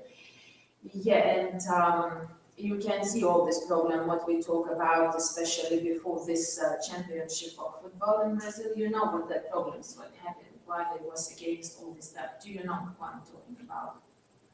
Because they are very poor people, or sport became very big business. And they said we need schools and some, hospitals, or not, all these expensive games, but they can't buy any ticket, they can't go to watch these games, it's because they have no any money. And you can see they expressed themselves on the wall. And or in Paris, for example, they have no these big problems, and they just I don't know, so maybe man drawing some heart, maybe he fell in love, or love is not a game. Again, that yeah, it's actually true. All these problems, they expressing what they thinking problems for them, and you can compare it to quite more serious problems than in Paris. And yeah, and want to show another. Yeah, what I'm talking about is father of street art, Shadow Man, and Kate Haring. He is dead, very young, and his painting. And I'm sure you saw it before, not one time. And this small kid is like his nickname, not nickname, but like icon. Tags everywhere. This just putting this sound. And yeah, it's the father of street art, Shadow Man. It's a Berlin Wall, and a graffiti legend, another champion. A lot of them. And I can't, if I will put, I prefer to bring this film, because if I will put, we just look all that slides, hours and hours, because a lot of them. It's exist, and it's just impossible to show. And yeah, it's post-graffiti, we talk yes about graffiti. Post-graffiti can be identified as a street art, neo-graffiti, it's vocabularies. Brandalism, urban art, cult art, guerrilla art, or new underground art. You could describe it, it could has a lot of descriptions. And all of them is right. Street art, neo-graffiti, vandalism, urban art. Why named was that? We will see now.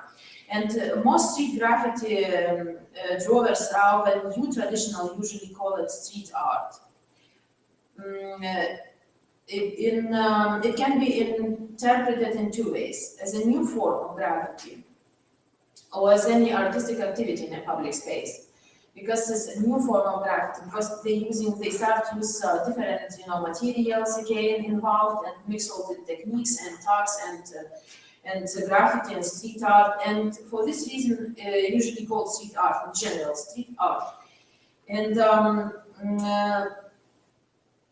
it can be, as I said, interpreted in two ways: new form of graffiti, urban art, called art guerrilla, or as any artistic activities.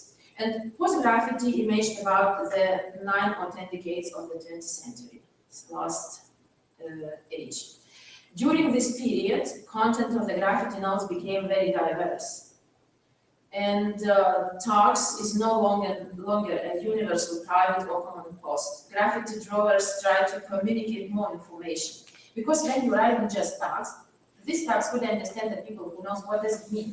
Or street art could give more information for public, and graffiti drivers, they came from the underground, and when they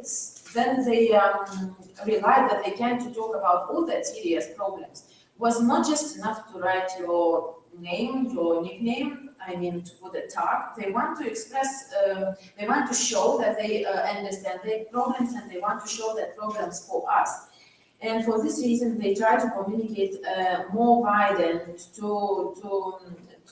they have more information and want to share this information with us. And artists to use city marking techniques. Why they telling this?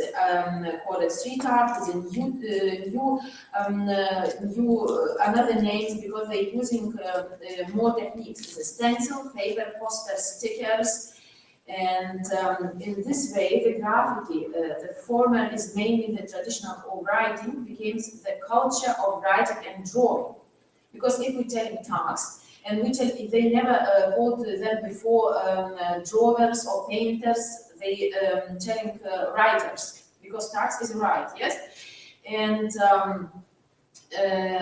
graffiti becomes the culture not just writing but in drawing.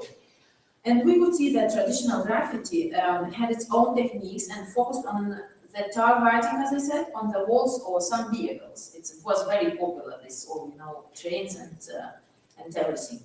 And post-graffiti communication field is much more open, not just on wheels, not just somewhere underground. It's trying to make direct contact with the urban audience, because it recognizes not only the members of the subculture of drawers, which understand just tags, should be member of this group, of this band. And but all residents of the city which has not any special cultural knowledge, because sometimes you just looking what they're writing and you can't understand. It's very difficult to understand. It's like calligraphy or stuff like that. And some when they're writing tags, the names or another maybe some words, or post graffiti, they just realized and they want to be more understandable for another people who has no any ideas what does it mean, one name or another name. And first time street art in the graphic forms appeared in the museums shortly after its appearance in the urban public spaces. It's very interesting experience for graffiti artists, because graffiti artists is every time when we tell graffiti artists, we understand it is somewhere in the street and public space.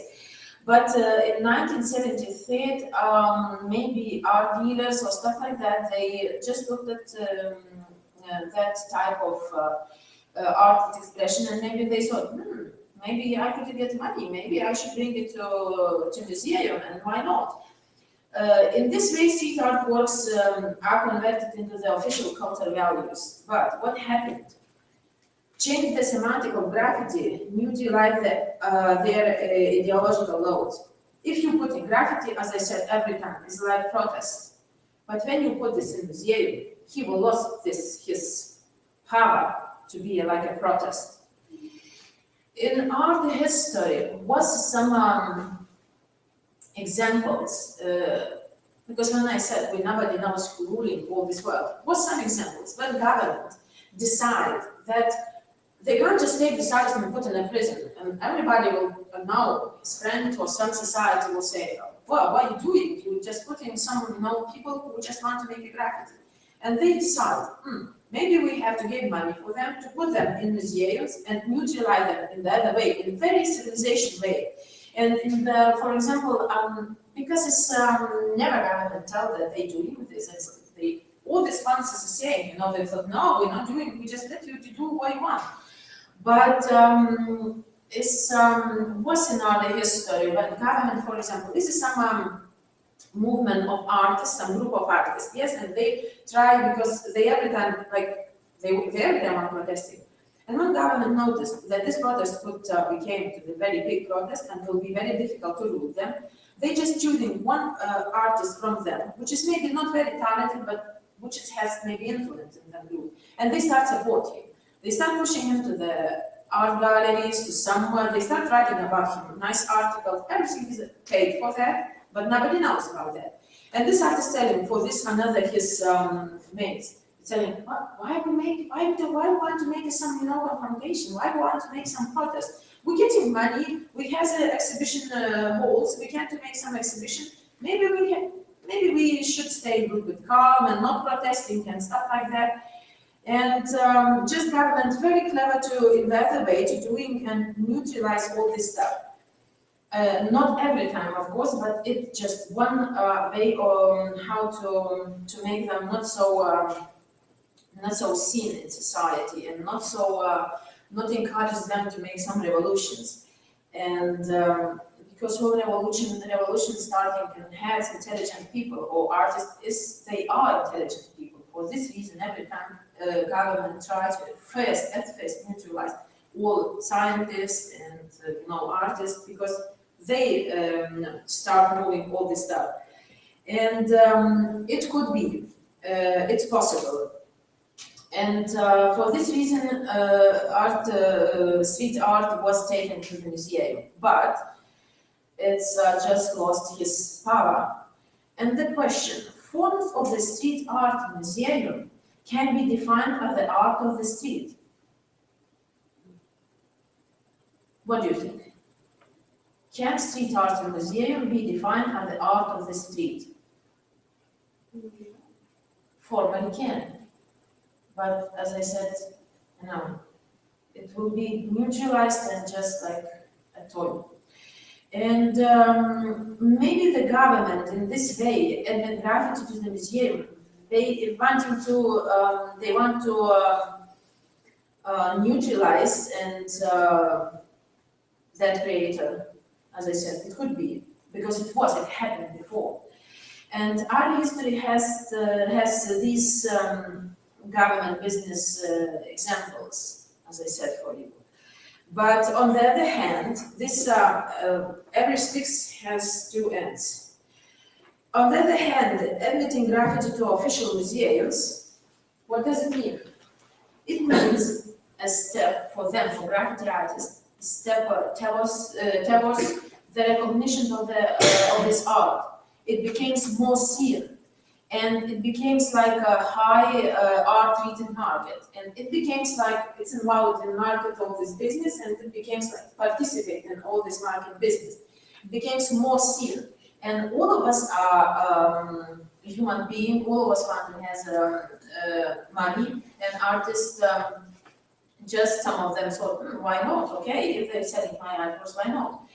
And one of the most obvious examples of this museum case, as we said, is the British street artist Banksy. His artwork sold at auctions, they are widely recognizable and economically valuable brands.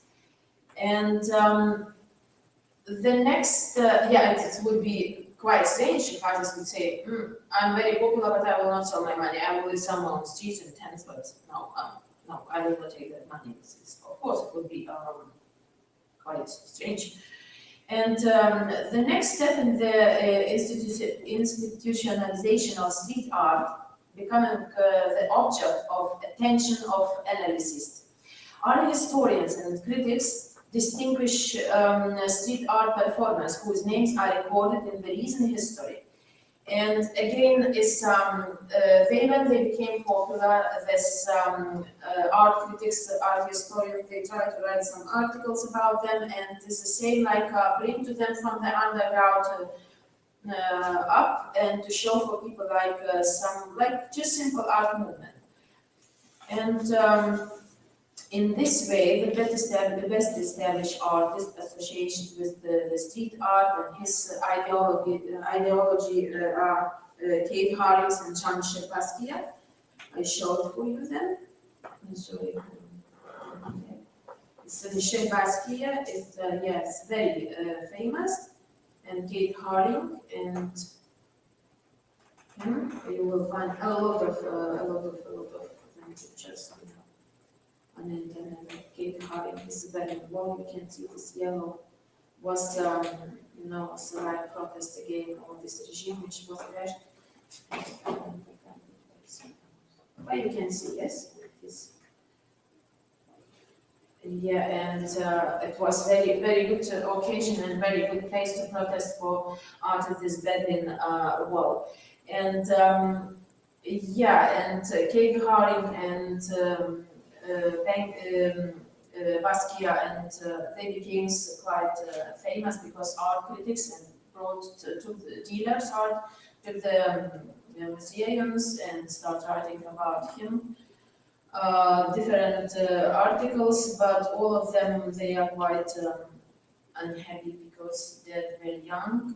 Basquiat was just drug addictive and he died 27 years old. Or Kate Haring got AIDS and just was dead too. It's a pity because they was quite interesting artist, as you can see, and could make something more and more interesting for us.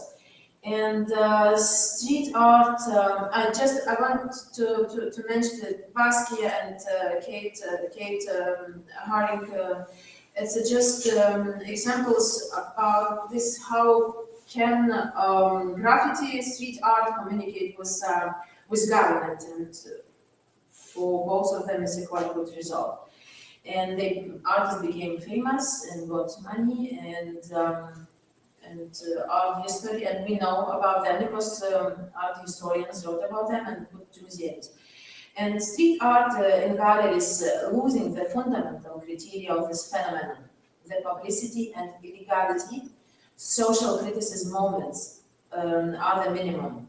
Yeah, what is I don't know, a graffiti can't exist when it became legal, became just for museums, it's impossible for it. And every time should exist like on the edge, dark time, and you can feel that policeman breathing to your back, and you should be on the edge every time. It's not my experience, it's artist experience, and they're telling about it. And as I said, when the graffiti came to the museum, it lost this criticism moments and this power for expression. If graffiti doesn't want to be just a nice decoration, it has to function outside of all official art practices, outside. And graffiti can't cross the boundary between the street art and exhibition hall. It's not for graffiti art. In addition to the losses, it means it runs the risk of losing the fundamental criteria of the phenomenon and become just pleasing souvenir. When it's appeared in a museum, it becomes like a souvenir. Because, for example, this art is just, it's good to say maybe some expressionism or stuff like that, but just it's a quite difficult. Just you looking and you try imagine how it looks like in museums, but it's it's quite difficult because you can see these two men who like seems like a jumping or stuff like that, parachutes maybe. I don't know, if you put it, just imagine this is someone canvas, and you will not be maybe that windows, or you will paint some in museums, everything should be in museum same as artists did on the wall. But if it will lose some, I don't know, it will lose all this aim. For this reason, what we're telling about, it will become like a souvenir. And this this example, it was in my town one time, graffiti is some like exhibition, but they have opportunity to paint in the exhibition hall on wall, but it was before renovation. They want to renovate and they let for graffiti artists to paint on all the wall because I know, as I said, I can't imagine just someone can do some graffiti. Yeah, you can do in this style, but it will be not same.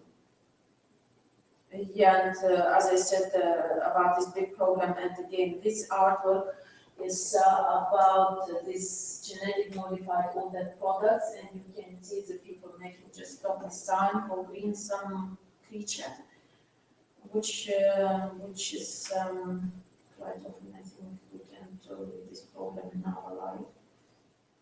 And yeah. And I want to say about this graffiti. This is graffiti is not painting. Art is not painting on the wall or drawing on the wall. He found just very interesting, different way, and it's when I will tell you will understand why. And government can't protest because he not painting, not drawing. He just taking some towels, which is a bed. And here he is in some tunnel where the cars go. And tunnel is like you can see, all buildings is dark, is black. There's a lot of pollutions. Cars leaving these pollutions is dark walls, you know, this here, you can see. And he taking towels and making, it's like cleaning water fluid, making, but not just cleaning like that, yes, but he making some shapes of skulls, you know, with a towel. And after he just, you know, he bringing this towel back home and maybe a little bit washing them and make them dry and using all this stuff which he bringing all this pollution, painting pictures at home. But here just I think I just should say for him thank you very much because he's just like cleaning these walls. It was very interesting. Or some now is a very new again stuff. An artist making graffiti and using again computers and all multimedia and just doing like projection of the wall. It's not any traces left. When they switched off, graffiti switched off too. And but it's in US stuff. And yeah, and as I said, graffiti can't draw the boundary between the street art and the exhibition hall because it's it's taking a risk to become a placing souvenir. And about Lithuania, it's not mad graffiti artist country. Again, because we was in the regime and we have now that tradition to do that, and still government very strict looked at this stuff.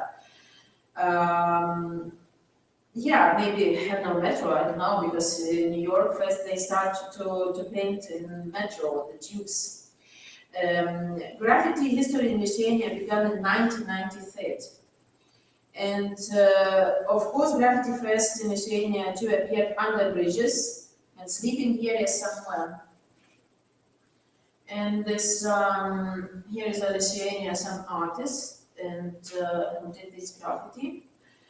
And in the same year, 1993, graffiti appeared in Klaipėda, and last summer, yeah, and our mayor had a municipality to get money for artists because we have a big jazz festival in summertime, and he let to make a big graffiti on the wall. It was quite interesting stuff because what does it mean to give money for artists? It means again this ruling of them. If I am here, I have money, I have a power, I giving money for you and asking that you to make a graffiti which is illegal and protesting against all this government. But as I said, just it was like one for artists, but it's quite interesting. When people tell you, oh, and oh, it's very nice, oh my God, it's amazing, oh, it's a mercy, oh, it's clever, or stuff like that. And again, it has different sides, this stuff. And graffiti became popular in Lithuania in 1997, 98. And now we have some articles and some researchers who are writing and try to investigate these activities and this art, street art. And one of them, sociologist and street art explorer Veronika Urbonaitė, she found that most people imagine a graffiti artist as a teenager or vandal, criminal, enemy of society just. Because, you know, it's an old tradition. Because when I said this, it was just guy from the streets who started to do that, and this stereotype still on them. If you're doing graffiti, it's nothing serious, and you just vandal. For this reason, this opinion very alive still and very strict, because Lithuania is a quite small country. Klaipėda and Vilnius is a small town compared to some other towns in the world. One is the smallest, you know, is this small area closing your mind too. When you're living in small area, you can't think very wide. You have to go to travel to see more, and your mind will be open. For this reason, and people are still thinking that graffiti artists are some vandals or hooligans. And yeah, and another side, it's very interesting because, as I said, all these towns is we living, we pay taxes, it should depend for us too, all that was, yes? But government vision and our vision is completely different. They are on completely different ways. Government vision is a clean, nice, controlled city, or graffiti drawers vision. City opens for any ideas whose walls are public property. Yeah, it's I think, you know, or you can choose on which side you support. Control city, clean city, nice city, but not maybe so alive and attractive. Or drawers vision, I guess, open city whose walls are public property. Yeah, and I don't know, what about time? It's half an hour. And so yeah, and some confrontation is inevitable in Vilnius for a long time. There was no space available for legal graffiti wall. Despite that, it's every time someone appeared, an artist every time tried to find something, walls and to do some stuff. I want to show for you. You can see it's one Lithuania graffiti, and you can see this around. It's somewhere in the sun, something quite damaged area. And if you want to express yourself, I'm sure you will find every time, place, and way how to do that. Yeah, and long time, just maybe last, not maybe, but last year was first street art festival in Vilnius. I mean, it's like was legal. The artists could legal pay and express yourself, and they invite some artists from different countries, not just from Lithuania. It was first festival. This year was in the beginning of September was second street art festival, and still you can see beside the furnace, and you can see some of the street art in public space quite open in center of town, and they look quite good. And today there is a legal wall for graffiti drawings in Vilnius, and if you want to do it quicker, I'm sure you can to go to talk a little bit and to try to get some agreement. And as I said, was festival. It means again, government agree with that, and but you just have to take a walk to give some sketch and to try to get to agreement. But if they will say no, it's maybe not very fit or stuff like that for that places, they could maybe refuse, or it's just some details. And what is interesting? We can talk about graffiti art like about some just way for expression or stuff like that. But graffiti, we could use like some tools to understand local community, for example. And we can use like positive use socialization. And in Vilnius was 2012 was held a camp where illegal graffiti texts have been studied. And we have some, every country and every town has some places where there's some it's not very very fashionable, that places. This is some people, maybe they have poorest people maybe, or stuff like that. Or it's just, I don't know how it's, yeah, which has not maybe very good name, stuff like that. And some young researchers, they try to understand this graffiti, what does it mean about, what people putting in that place on the wall than tags or another drawings. And of course, the public street communication reflected purely local communities' point of view. And that graffiti was done unprofessionally, just spontaneously expressing thoughts, you know, and has some, you know, you can buy everywhere this aerosol aerosol, and you can to express yourself or take a markers or stuff like that. And in that area was safe and professionally, spontaneously expressed thoughts. But what I want to say, the fact that graffiti can be a sociological study, and that situation was, they just organized camp and they tried to investigate what about that people thinking, how they feeling, and I have just some link. It's in English language and you can read if you will be interested. I can send or can put I know some and you can read about this Vilnius graffiti in English, about all this camp and what they understood when they make this activities, and about people, about Polish people and another nationality who lives in that place, in that part of town. And first, it's a serious graffiti rule. It's a graffiti can be a sociological study. It's not just some, you know, some stuff. And I myself initiated, as I said, a graffiti project in the public space, but of course, because I get again money for, but this was not just graffiti, it was like education young students. They was maybe 17, stuff like that, in middle school.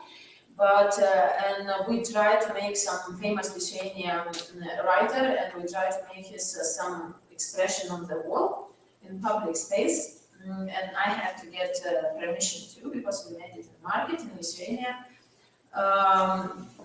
And my aim was introduce young people with poet, Lithuania poet, which is very well known, you know, but when we had to learn this, it's a little bit became boring, you know. And I tried, okay, how I can to turn this and to show this poet, which is a long time ago.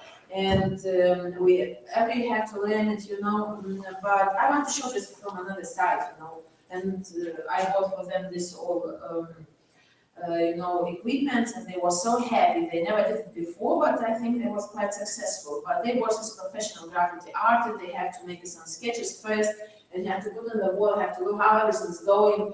They had to cut sketches themselves, you know, so some Lithuanian signs and letters and everything. It was quite a lot of job for them, but I think they made it in their town, and now they can just see it every day when going to school. I think they should be happy. And after that, in a result, they were so involved in this process, some guys, and they asked head of school, can they make in the school this, you know, it's in the school we have some on the walls and some cabinets, writers, portraits, or stuff like that, and they said, can we make graffiti on this stuff? And they get permission from the head, and they said, okay, I will help you, because they can't do them alone. But the first time, just keep this, you know, all equipment in their hands. And they said, okay, this artist, you know, will come a little bit, or you come to him, he will a little bit guide you how to do that. But I don't know, it's maybe they I don't know, just was not enough active, or maybe it was too busy, but they tried to do that and stuff. How it is going now, I don't know, but I mean that for me was interesting that I found that graffiti could be used just in with very good intention, you know, just to make it, why not? And then portraits will be, or some, I know, maps of the country will be more closer, and they will do it, they will learn the same process, yes? And this example which I talk about, show graffiti included in the social activities and promotes positive youth socialization. And street festival in Vilnius, which was agreed with the government. And this example shows successful collaboration again. Illegal art and government institution, it was successful. But now we not talk about is lost his power or not, is different. Now I very briefly want to say for you some Lithuanian artists. This is Tadas Vincaitis, Antanas Dubra, is Ernestas Zakarevičius, and some people named his New Banksy or stuff like that. And you can see this was the cinema, and he made this graffiti on the wall. And another picture is not from Lithuania because he is not in Lithuania, and just coming to make some project. And this year he came to do some did some graffiti in Lithuania. What is very interesting, for example, is a thesis. And the graffiti can be like a study about some identities of people, can promotes positive youth socialization, and can show illegal art and government institution collaboration. And everything, and this, I think, on the other hand, you can find a way to collaborate if you have enough, wishes to do that. Why not? And for graffiti plus, he's becoming a culture value. Government every time was against all this stuff, but in Switzerland, as some artist, he's 74 years old, still doing all this stuff. It's a Harald Nagel, Zurich player, and you can find easily on the internet. And he was, as I said, one of the artists who was educated in prestigious art school, and he called pioneers of Europe street art. And when he started doing all this stuff, and policemen, of course, the government was not satisfied about these things.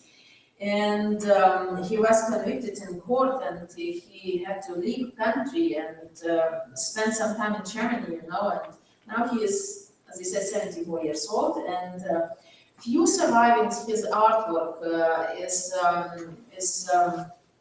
like culture values and are protected by the government. It's untypical. Government every time, but it's very interesting, a little bit funny. Government every time was against graffiti, but now they found this artist can be like can has some value, and they start protect his artworks in the street, and just after that, what they doing? Putting that walls and artworks where they are on maps, and they show them just for tourists. It's very interesting. Every time it was against that, and now they make it, like symbolic something. Some stuff. And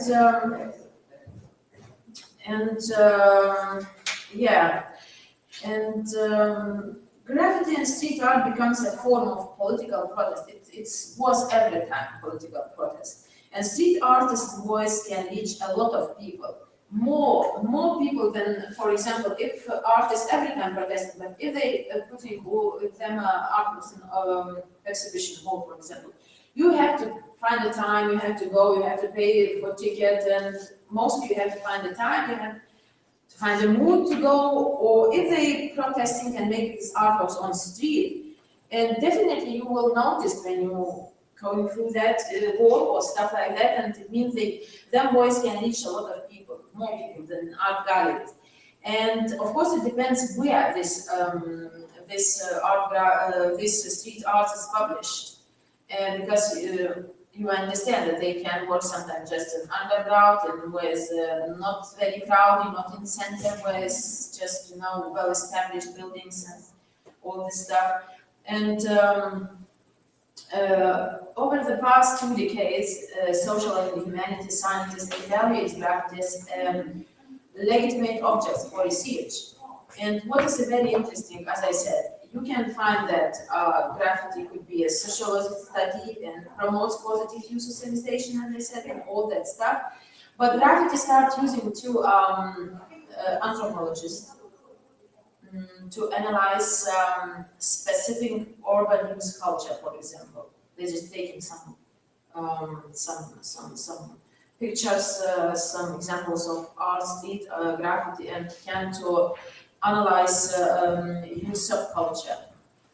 First, second, graffiti criminologists use it as public space variation. And just understand, maybe to find some traces of criminal stuff. Sociolinguist as a hybrid linguistic expression of the urban environment. Linguistic expression, and again, why people writing this, and what they want to say with these tasks, with these drawings, and semiotition, again, as a specific science on some meaning system which creates the city atmosphere. Yes, I think it's very interesting, for example, this semiotic point of view, because they can to, when they will understand that sense, okay, they will read for us some text about meaning system which create the city atmosphere. It's very interesting, and I think it's very useful, as I said, for criminologists and analyze specific urban use of culture. And another is this is Banksy, who knows everybody, just makes you think, when did graffiti first start? And you can see he made this graffiti when some man was cleaning walls, or maybe he's in a case where people first made first pictures, people made first pictures. Because these pictures we call graffiti too. Makes you think. And just he want you guys think government a little bit. It's ironically, of course. That's all. Thanks a lot. I like this part very much. And I have I don't know how I have to do that. I have some links if about artists, just in Chinese language one, but just you can show a little bit, you can see a little bit if you want. It's about Lithuania graffiti in English language. I mark for myself and to know how to do that. You can write for yourself, so I can understand that. Or you can send them to me. Okay. Students are interested, they can write. Yeah, I can send because. Yes, Switzerland artist who I mentioned before, and about Vilnius graffiti, about all these features, and just if you are interested, you are. End of for today. And I think you will come to see this movie because it's very interesting movie, and it's just documents about this stuff what we talk. You have. I try to make short introduction, and you will see yourselves. Just for our meeting.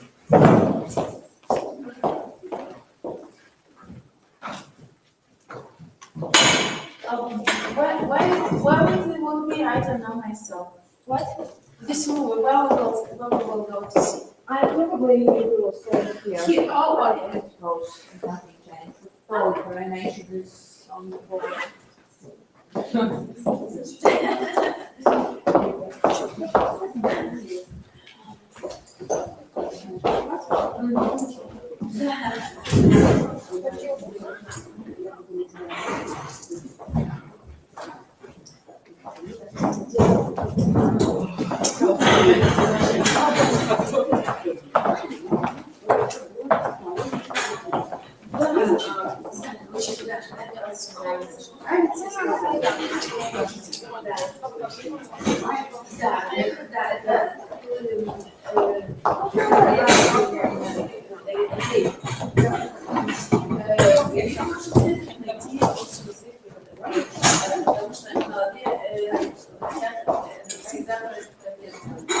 Да, и вот этот спикер, да, я никогда не видела, это ситуация, даже увидели этот спикер. Oh, when we will start to that, just you have some.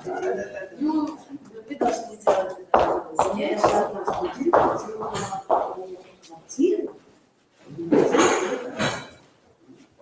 Вы знаете, я думаю, да. Вы можете входить внутрь. Да, знаете, вот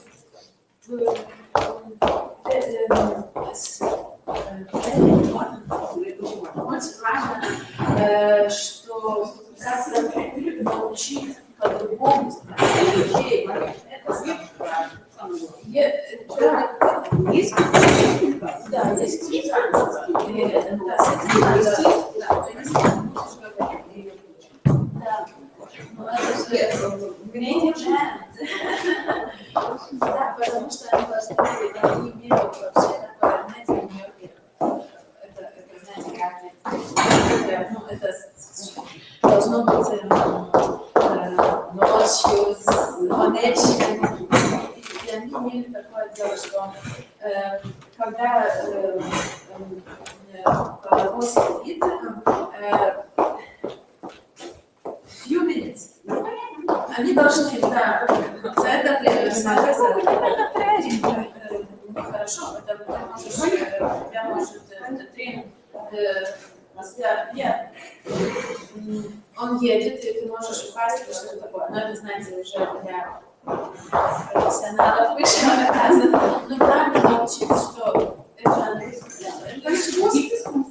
искусство, да, и вот если по-другому станет смотреть на вандализм, как мы говорим, и не будут, естественно, и эти художники говорят, дайте нам стенку, и все, и когда вот они дали стенку, всегда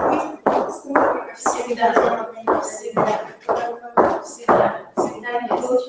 Спасибо. У меня, к сожалению, нет визита. Это с вами как-то. У меня тоже нет. Мы через неделю. Да. Хорошо. Так вы можете еще придете.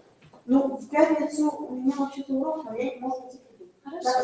Спасибо. Спасибо вам. До свидания.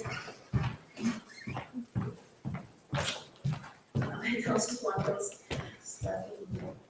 It's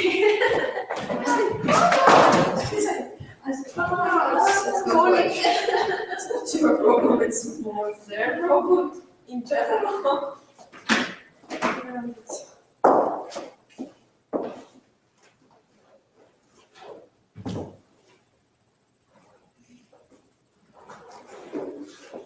This is what the dream. Really? Yes.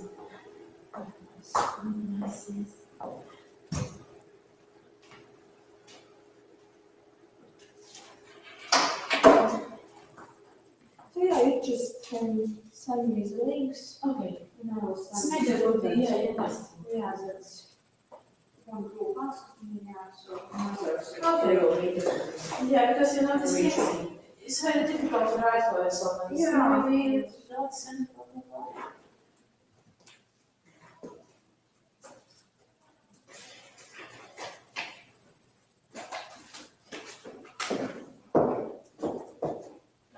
Who this media lecturer he was?